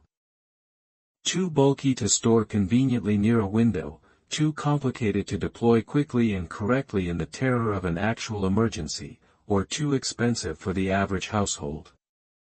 Moreover, as the century progressed, more systemic solutions began to take precedence. Improved building codes started to mandate better construction materials and fire safety measures, such as external iron fire escape stairways on larger buildings. Firefighting techniques and equipment also became more sophisticated, offering a greater chance of rescue. Historians of safety and technology continue to discuss whether the proliferation of personal fire escape patents in the Victorian era reflected a genuine market demand driven by frequent disasters, or more of an inventor's opportunistic response to heightened public anxiety fanned by media coverage of fires. Imagine yourself in that terrifying situation, the smell of smoke growing stronger, the crackle of flames drawing nearer. You rush to the window, your heart pounding, and unearth your patented Excelsior safety descender. As you grapple with straps and levers, the instructions a blur before your smoke-filled eyes, you might wonder if this intricate device is truly your salvation, or just another Victorian invention that promised more than it could deliver in the face of grim reality. The hope was for a gentle slide to safety, the fear was of a perilous plunge into the unknown. Having hopefully made a safe, if rather undignified, exit from a burning Victorian building via some questionable personal escape apparatus, you might feel that you've navigated the worst of the era's physical perils. But some dangers are not so immediately apparent.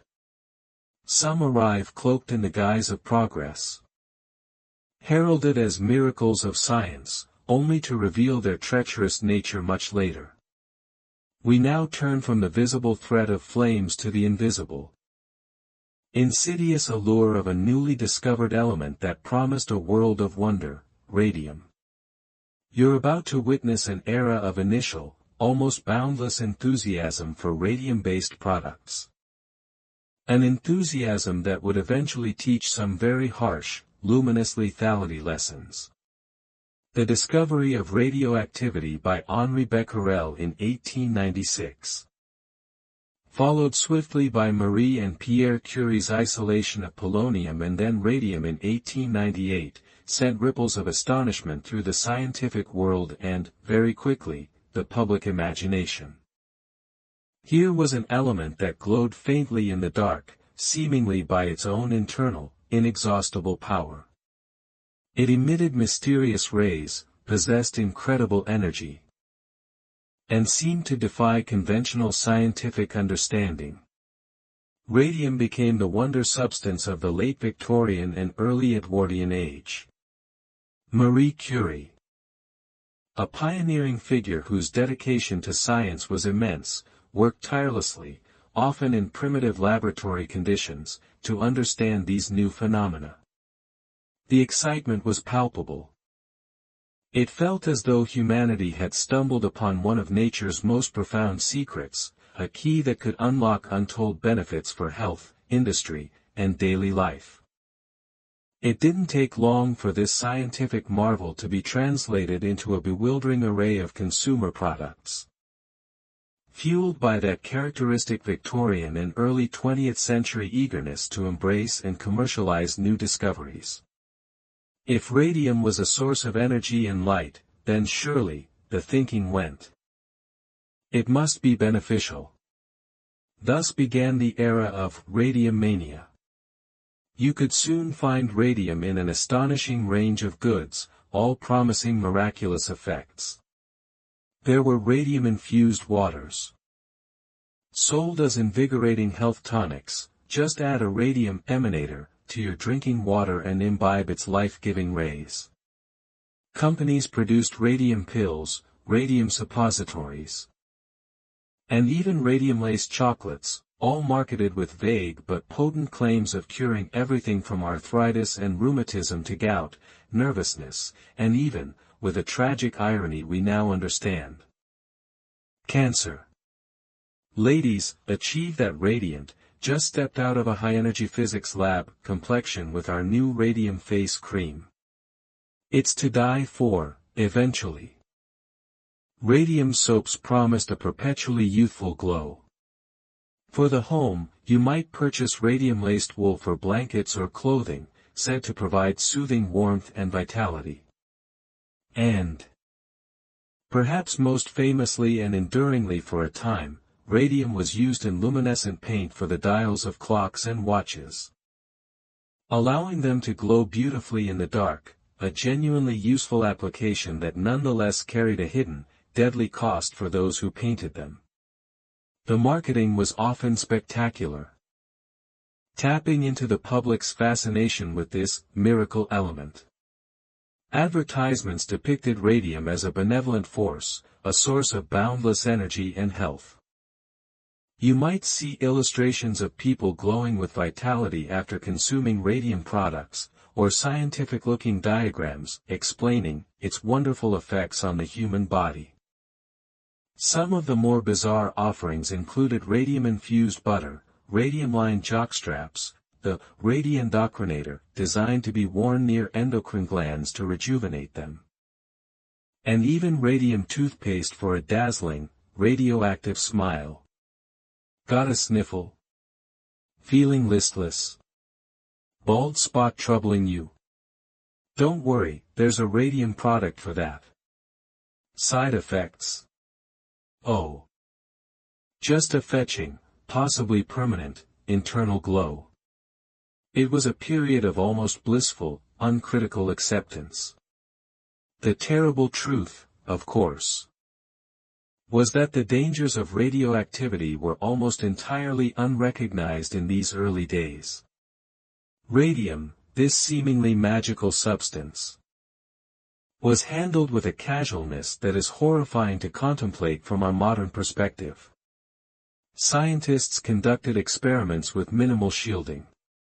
Factory workers, particularly the young women who meticulously painted watch dials with radium-laced paint, often licking their brushes to achieve a fine point, thereby ingesting radium directly, were exposed to significant doses day after day. Consumers eagerly drank, ate, and slathered themselves with products containing an element that was, in reality, insidiously destroying their bodies from within. The very energy that made radium seem so miraculous, its constant emission of radioactive particles, was also what made it so dangerous. Capable of damaging living tissue, causing horrific illnesses like anemia, bone necrosis, literally, radium jaw, for the dial painters, and various cancers. Handling radium in those early days was a bit like juggling invisible chainsaws. What could possibly go wrong, they thought, as their hair started to fall out with surprising vigor. What fueled this widespread, reckless enthusiasm? It was a potent cocktail of factors. There was that enduring faith in scientific progress, a belief that new discoveries were almost by definition beneficial. The allure of the miracle cure is a timeless human desire, and radium, with its mysterious glow and powerful emanations, seemed to fit the bill perfectly. Furthermore, there was a significant lack of regulation governing new medicines and consumer products. Manufacturers could make extravagant claims with little oversight or requirement for safety testing. Medical historians and sociologists of science still grapple with how a substance as potent as radium could be so widely and casually incorporated into consumer goods. Debating the balance between genuine scientific ignorance, commercial opportunism, and the public's powerful desire for novelty and miracle cures. The full understanding of radium's lethal effects would only emerge gradually, over decades, as the tragic consequences for those exposed began to mount. The stories of the Radium Girls, and their fight for justice in the 1920s and 30s would become a pivotal moment in labor rights and occupational safety. But during the peak of radium mania, which straddled the late Victorian and early Edwardian periods, it was largely a time of uncritical fascination. You, as a person of that era, might have sipped your radium water with a sense of modern sophistication, or admired the ethereal glow of your new bedside clock, completely unaware of the invisible menace you were inviting into your life. It stands as a stark lesson in how the dazzling promise of a new technology can sometimes blind us to its potential perils. A luminous, cautionary tale whispered from a not-so-distant past. Stepping away, hopefully unscathed, from the era of radium-infused enthusiasm and its unseen lethal glow. You might reflect on how easily the promise of science could sometimes lead to unforeseen consequences. But the Victorian inventive spirit wasn't just focused on the physical body or tangible conveniences, it also, rather audaciously, extended its reach into realms we might consider uniquely human, like the art of persuasion, the power of oratory, and even the delivery of sacred sermons. You're now entering a world where cogs and cams aim to replicate charisma, where clockwork mechanisms were envisioned to call congregations to attention. In the 19th century, long before the ubiquity of radio, television, or the Internet, public speaking was a dominant form of mass communication and even entertainment. Great orators, be they politicians, lecturers, or preachers, held a kind of celebrity status. Figures like the renowned Baptist preacher Charles Spurgeon could draw thousands to his Metropolitan Tabernacle in London. His sermons printed and distributed widely, influencing countless individuals. Similarly, political titans such as William Gladstone and Benjamin Disraeli could captivate Parliament and sway public opinion with their powerful rhetoric and carefully crafted deliveries. The ability to hold an audience spellbound, to inspire, to convince, to move to tears or to action through the power of the spoken word, was a highly prized skill. A well-delivered speech or sermon was an event, a performance, and a powerful tool for shaping thought and culture. Given this reverence for oratory, and the Victorian era's relentless drive to mechanize and improve upon almost every aspect of life, it's perhaps not entirely surprising that the idea of a mechanical orator, an automated preacher, began to percolate in the inventive imagination. Imagine a life-sized figure, perhaps crafted from polished wood or painted wax to resemble a distinguished gentleman or a stern cleric. Concealed within its frame, a complex array of clockwork gears, levers, pneumatic tubes, or even early electrical mechanisms would control its movements, a hand gesturing to emphasize a point, a head nodding gravely, perhaps even eyes that could shift or blink. And the voice? This was the greatest challenge. While truly sophisticated voice synthesis was far beyond Victorian technology, early phonographs, like Edison's invention in 1877, offered the tantalizing possibility of recorded sound. Perhaps the automaton would play a pre-recorded wax cylinder, its voice tinny and crackling, but recognizably human. Or maybe it didn't speak at all, merely gesturing dramatically while a hidden human reader provided the oration, or a written scroll slowly unfurled before it. While fully autonomous, articulate mechanical preachers weren't exactly lining up in Victorian pulpits, the fascination with automata like the Mechanical Turk, the chess-playing marvel. Though later revealed as a clever illusion, or Vaucanson's earlier intricate creations, showed a deep-seated interest in simulating human, and even animal, capabilities through mechanics. Satirical publications of the era sometimes toyed with such concepts, and the nascent technology of talking dolls or figures hinted at a future where machines might indeed speak. What could possibly motivate such a strange ambition? The perceived benefits, from a purely pragmatic Victorian viewpoint, might have seemed quite compelling. Consider the consistency. A mechanical preacher would never suffer from a sore throat, a lapse in memory, or an off day. It could deliver the exact same approved sermon, with the exact same intonations and gestures. Flawlessly, week after week. You could choose your sermon, fire and brimstone delivered with perfectly regular, if somewhat terrifying, head nods. Or, gentle admonishment accompanied by a creak from the left elbow. For church authorities or political organizations, this offered an unprecedented level of message control. There would be no risk of a human speaker going off script, introducing heretical ideas, or succumbing to unwelcome spontaneity. And, of course, such a marvel of engineering would undoubtedly be a novelty, drawing huge crowds eager to witness the clockwork clergyman or the automated agitator. In an age that loved spectacles, this would be a prime attraction. Yet, the moment you imagine yourself sitting in a pew or an auditorium, listening to a sermon or a speech delivered by such a contraption, a certain unease, a distinct sense of the uncanny, likely creeps in. Could a machine, however cleverly constructed, truly inspire faith? Could it convey genuine emotion, the subtle nuances of human empathy, the passion that ignites a soul or changes a mind? The very essence of powerful oratory often lies in the speaker's personal conviction.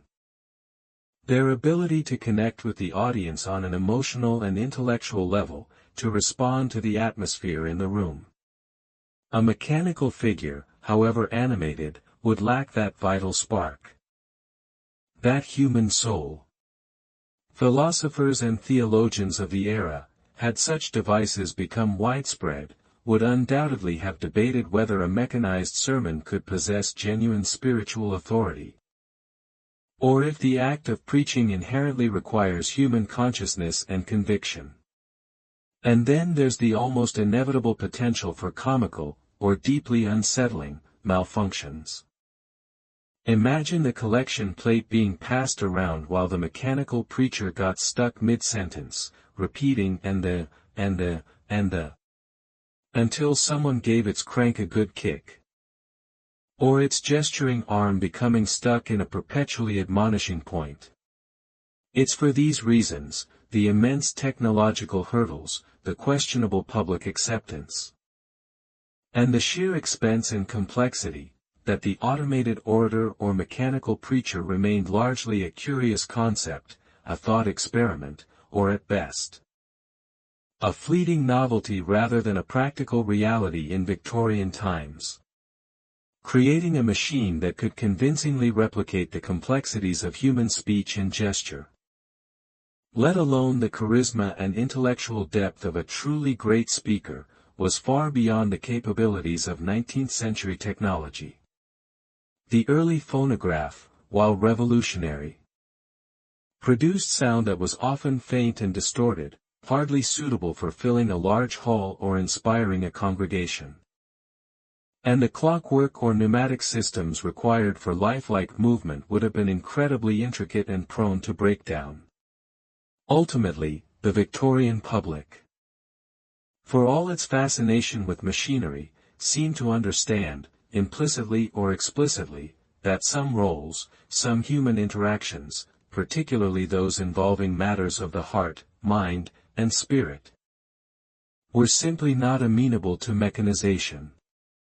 Heckling the mechanical preacher might be less satisfying. Your arguments are wooden. Well, yes, I am, quite literally. Your point. So, as you observe this imagined clockwork orator, perhaps with its slightly jerky movements and its disembodied voice, you might feel a sense of detached curiosity rather than profound inspiration.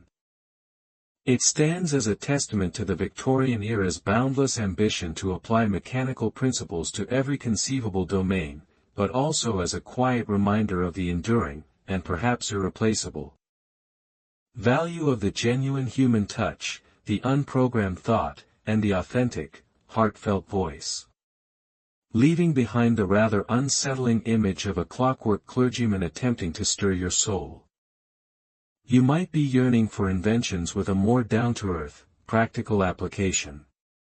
And indeed, the late Victorian era was awash with a technology that truly captured the public's imagination and offered a new sense of freedom and personal power, the bicycle. But this wasn't just about getting from A to B. Oh no. With characteristic enthusiasm, Victorian inventors saw in the humble bicycle pedal and chain a revolutionary power source.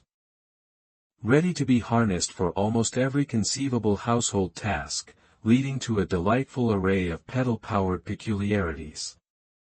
The 1880s and 1890s witnessed a veritable bicycle boom.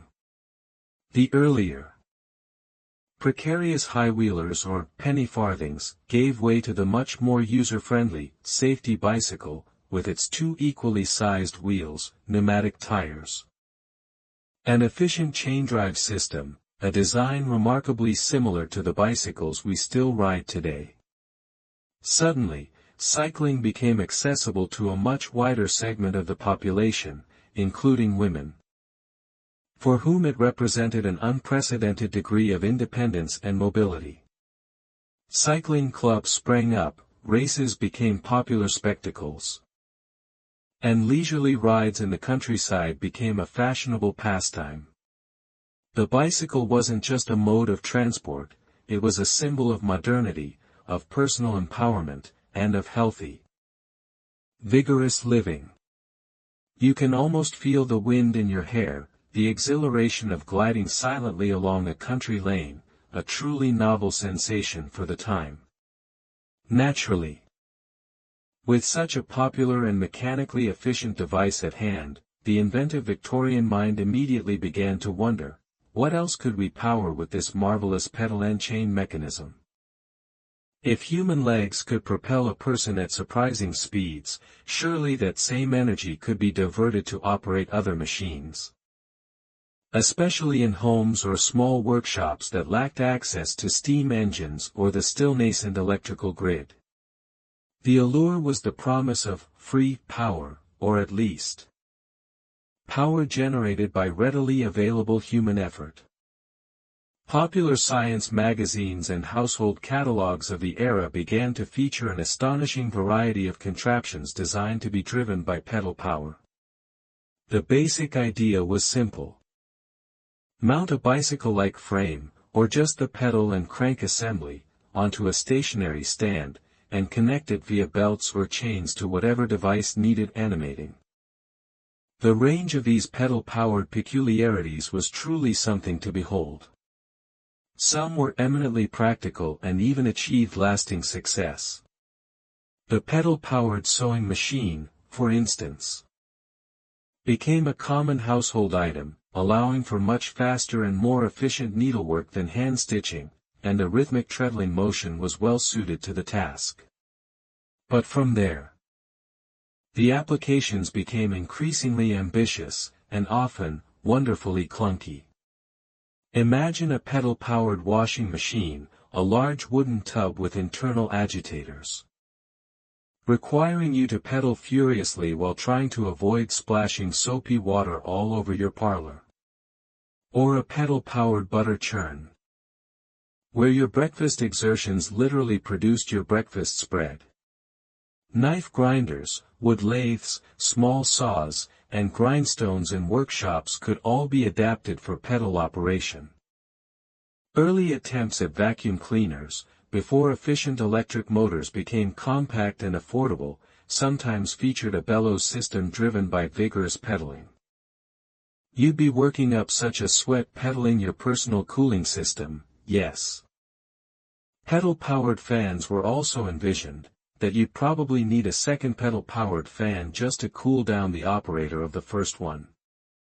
Some illustrations even depicted rather optimistic pedal-powered musical instruments, or complex multi-purpose kitchen gadgets that promised to slice, dice, and whisk. All powered by your tireless legs. The dream was one of effortless, human-generated power transforming domestic drudgery or workshop toil. The reality, however, often involved a considerable amount of huffing and puffing. While pedaling a bicycle for transport can be exhilarating, pedaling a stationary machine to perform a monotonous, high-resistance task for an extended period is another matter entirely. It was like an early form of spin class, except instead of a motivational instructor, you just had a mountain of unwashed laundry or a pile of dull knives staring at you accusingly. Many of these devices required significant, sustained effort. Far more than the average person might be willing or able to provide regularly. Imagine the Victorian advert, ladies. Churn butter, darn socks, and achieve thighs of steel, all before breakfast. With our amazing pedal-powered parlor procrastinator. Efficiency was also a concern. Poorly designed mechanisms with excessive friction could mean that a great deal of your hard-earned pedal power was simply wasted as heat and noise.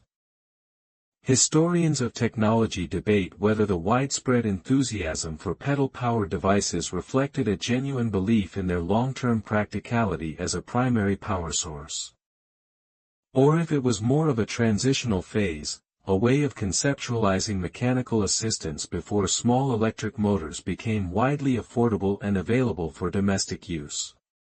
It was, perhaps, a way for people to physically engage with the idea of mechanization, to feel the direct connection between their effort and the work being done, bridging the gap between purely manual labor and the more abstract power of steam or electricity. Most of these pedal-powered dreams, however, eventually ran out of steam, or rather, leg power. The sheer tedium and physical exhaustion involved in operating many of them for any practical length of time was a major deterrent. Some were simply too cumbersome, too noisy, or didn't perform their task very well even with the most energetic pedaling. And, crucially, as the late 19th century rolled into the early 20th, the rise of the compact, efficient, and increasingly affordable electric motor began to offer a far more convenient and less strenuous solution for powering household appliances and workshop tools. Why pedal yourself into a lather to wash clothes when a small electric motor could do it for you with the flick of a switch? While the pedal-powered sewing machine endured for many years, especially in areas without electricity, many of its more ambitious brethren quietly retired to the shed or the scrapyard, victims of their own overexuberant demands on human stamina.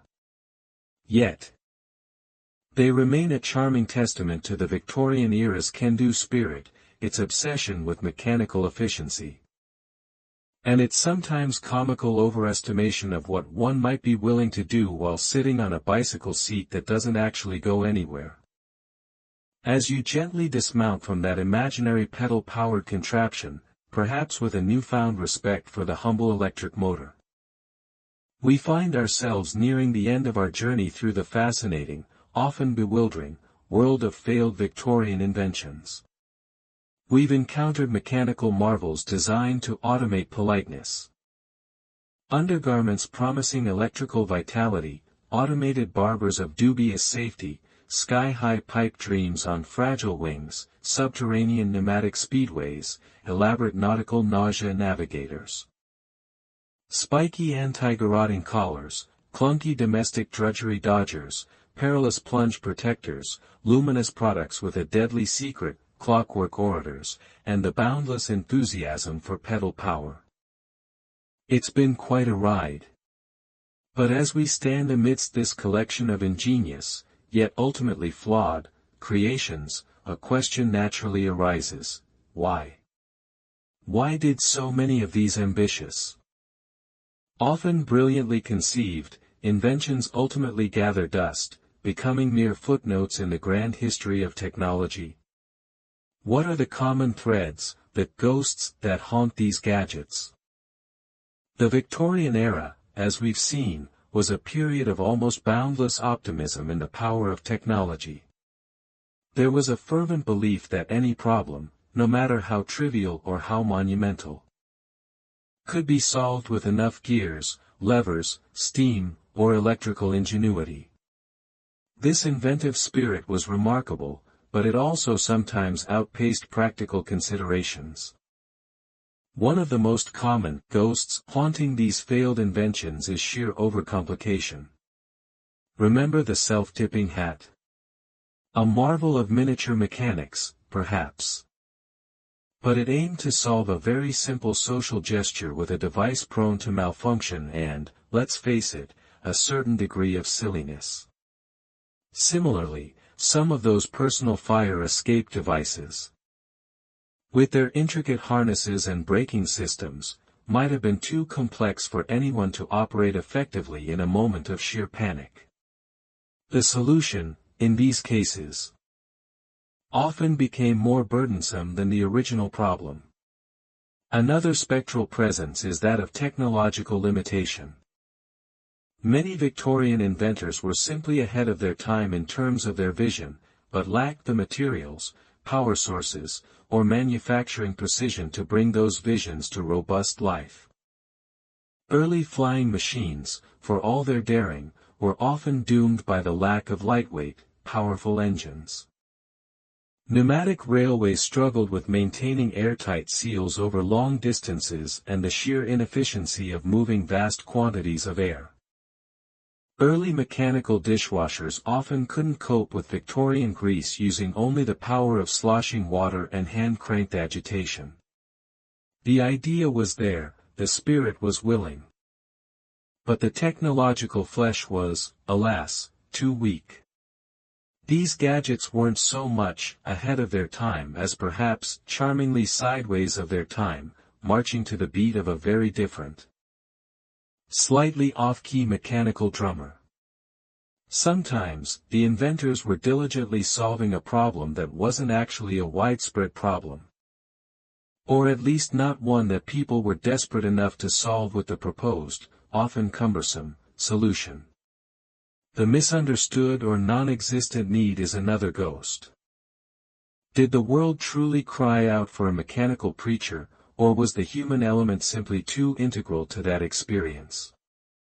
Were those elaborate anti-seasickness gimbaled beds a universal desire, or a niche solution for a problem most travelers simply endured or treated with simpler, if equally ineffective, remedies? Then there's the crucial cost versus benefit imbalance. Many of these inventions, particularly the more complex mechanical ones, would have been incredibly expensive to manufacture, purchase, and maintain. If the perceived benefit didn't significantly outweigh this cost, the invention was unlikely to find a broad market. Your pedal-powered everything machine might seem like a good idea for free power. But if it cost a fortune and required the stamina of an Olympic cyclist to operate, its appeal would be limited. You have to admire the Victorian inventor, though. If at first you don't succeed, add more gears, a longer lever, and possibly a small, unnecessary steam whistle. Of course, some inventions carried the rather more malevolent ghost of danger and unintended consequences. The automated shaving machine, with its whirring blades near your throat, is a prime example of a device where the safety concerns likely outweighed any potential convenience. And most tragically, the radium-infused products, born of scientific excitement and commercial opportunism, unleashed an invisible lethality that their creators and consumers simply didn't comprehend at the time. Let's not forget the subtle but powerful ghost of social resistance or the uncanny valley. Humans are creatures of habit and social convention. An invention that feels too strange, too impersonal, or too disruptive to established norms can face an uphill battle, regardless of its technical merits. Perhaps the polite automaton of the self-tipping hat felt less like genuine courtesy and more like a mechanical affectation. A clockwork orator might have been a curiosity, but unlikely to inspire true devotion or intellectual engagement. There's a certain threshold of mechanizing human interaction beyond which things can feel unsettling or simply inauthentic. And finally, many of these Victorian hopefuls were simply superseded by better, simpler, or more effective solutions. The complex mechanical barber gave way to the far more practical safety razor. Pedal power for heavy domestic tasks was rendered largely obsolete by the advent of the small, affordable electric motor. This is the natural course of technological evolution. Many failed Victorian inventions weren't failures in an absolute sense, they were crucial, if sometimes wobbly, stepping stones. They highlighted problems, explored potential pathways, and provided invaluable lessons, often about what not to do, that later inventors built upon. The history of technology is an iterative process, full of trial and error. The marketing of these gadgets also played a role. Extravagant claims were common, with advertisements often promising miracle cures or effortless solutions. Much like the patent medicines of the era. This hype could create a public fascination with novelty, but when the devices failed to live up to their grandiose promises, disillusionment would inevitably follow. Historians of invention often debate whether an invention is truly a failure if it inspires subsequent, more successful designs, or if its primary value lies in what it reveals about the societal aspirations and technological assumptions of its time, regardless of its market success.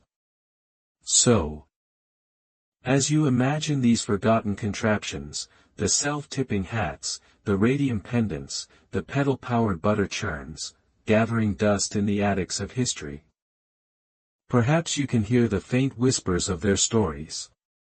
They are the ghosts in the machine of progress, remnants of past hopes, ingenious missteps, and grand ambitions that didn't quite make it. If you find one of these in your great-aunt's attic, remember, it's not just a piece of junk, it's a piece of historically significant junk, a monument to glorious, well-intentioned impracticality. They tell us as much about the Victorians, their dreams, their fears, their boundless creativity, and their occasional magnificent blind spots, as any of the inventions that successfully shaped our modern world. And so, as we stand in this imaginary attic, surrounded by the spectral forms of these charmingly flawed Victorian inventions, it's tempting to see them merely as amusing curiosities, testaments to a bygone era's eccentricities. But to dismiss them as simple failures would be to miss their true, and often profound, legacy. These ghosts in the gadgets, these echoes of past ambitions, have a surprising amount to tell us. Not just about the Victorians, but about the very nature of innovation itself, a process that continues to shape our world today. Their failures, paradoxically, often paved the way for future successes, their missteps illuminating the path forward. The Victorian era, with its relentless inventive spirit, was a crucible of trial and error. For every successful invention that changed the world, like the telephone or the incandescent light bulb, there were countless others, like our self-tipping hat or the pedal-powered butter churn, that sputtered, stalled, or simply failed to capture the public's enduring imagination. Yet, these weren't wasted efforts. Each attempt, however misguided or impractical it might seem to us now, contributed to a growing body of knowledge. The early aeronauts who came crashing down in their steam-powered ornithopters taught invaluable, if sometimes painful, lessons about aerodynamics, material strength, and the crucial power-to-weight ratio, lessons that the Wright brothers and other successful aviation pioneers would later build upon. The concept of disruptive innovation often begins not with a perfect, polished product, but with something clumsy, niche, or initially unconvincing. Many Victorian failures were perhaps just these early, awkward iterations, too soon for their time or lacking a key technological component that had yet to be invented. Consider the very early automotive experiments of the Victorian age. Many were noisy, unreliable, and even dangerous, failing to displace the horse for decades. Yet, these sputtering, often comical, horseless carriages were the direct ancestors of the cars that would revolutionize transport in the 20th century. Look around you today, at the technology that seamlessly integrates into your life, and you'll find the echoes of Victorian ambition surprisingly loud and clear. Their insatiable desire to automate tasks, from the grand, industrial looms, to the personal, mechanical barbers. Dishwashers prefigures our modern obsession with artificial intelligence, robotics, and smart home devices. If a Victorian inventor saw a Roomba, they'd probably say, "Splendid." Now, can we attach a tiny hat to it, to tip when it greets the cat? Their dreams of personal flying machines and novel urban transit systems, like those pneumatic railways, resonate deeply with contemporary efforts to develop personal aerial drones, electric vertical takeoff and landing vehicles, eVTOLs, and even hyperloop concepts. The ill-fated electric corsets and peculiar anti-garroting collars. They were, in their own strange way, forerunners of today's wearable technology, the smartwatches, fitness trackers, and health monitors that we now casually strap to our wrists. Even the sometimes farcical attempts at instant communication, like those ambitious pneumatic dispatch systems, hinted at the human yearning for connection that eventually led to the Internet. The cycle remains strikingly similar, a bold idea, a period of intense hype and experimentation. Think of the early days of Google Glass or the initial boom and bust of home 3D television, a series of practical failures or market corrections. And then, often, a more refined, successful iteration emerges later. What, then, can we still learn from this inventive, often chaotic, Victorian spirit? Perhaps it's their sheer boldness. Their audacious willingness to try things that seemed utterly impossible, to pour their time, money, and reputations into projects that must have, to many of their contemporaries, appeared quite mad. The Victorians taught us that if you're going to fail, fail spectacularly, preferably with a lot of steam and some really interesting patent drawings. There's a resilience there, too. Many inventors faced multiple setbacks, yet they persisted, driven by curiosity, ambition, or that unshakable belief in the power of a new idea. There was also a certain playfulness, a willingness to tinker and experiment, that is vital to true innovation. Contemporary innovation theorists still look back at periods like the Victorian era to understand the complex interplay of societal need, technological possibility, individual genius, and pure serendipity that drives transformative invention, and how failure is often a mislabeled form of progress. They really did believe that if you threw enough ingenuity, and brass fittings, at a problem, it would eventually surrender. Sometimes it did, sometimes it just exploded charmingly. So, the next time you encounter a piece of technology that seems a little clunky, a little ahead of, or charmingly sideways of, it's time, perhaps you'll think of these Victorian pioneers. The self-tipping hat, in all its absurd glory, wasn't just a silly hat, it was a symbol of an age grappling with new possibilities. An age that dreamed of a future where even the smallest human gesture could be perfected by the march of progress. These inventions, these fascinating failures, are not just relics of the past. They are part of the ongoing human story of striving, dreaming, and occasionally, tripping over our own wonderfully ambitious feet on the path to whatever comes next. They remind us that innovation is rarely a straight line, but a meandering, often messy, and always fascinating journey. And now, as the gaslights of our Victorian workshop begin to dim, and the echoes of whirring gears and hopeful hisses of steam gently fade into the quiet hum of your own approaching sleep, it's time to let these curious contraptions, these ghosts of invention, drift softly from your mind. The self-tipping hats can finally rest on their stands, their polite mechanisms still. The electric corsets can cease their imagined tingling, their promise of vitality now just a faint whisper. The mechanical barbers can lay down their automated razors, their perilous potential now safely confined to the pages of history. Picture these inventions not as failures, but as conversations between the past and the future, a dialogue of dreams, of ambitions, of problems earnestly, if sometimes comically, addressed.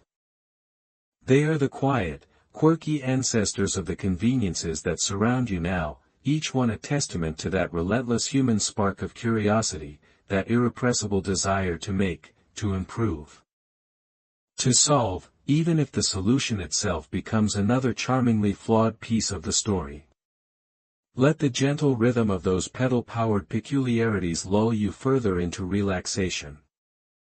Feel the clunky, earnest efforts of the past recede, replaced by the smooth, quiet efficiency of the present, and the even smoother, quieter promise of deep, restful sleep.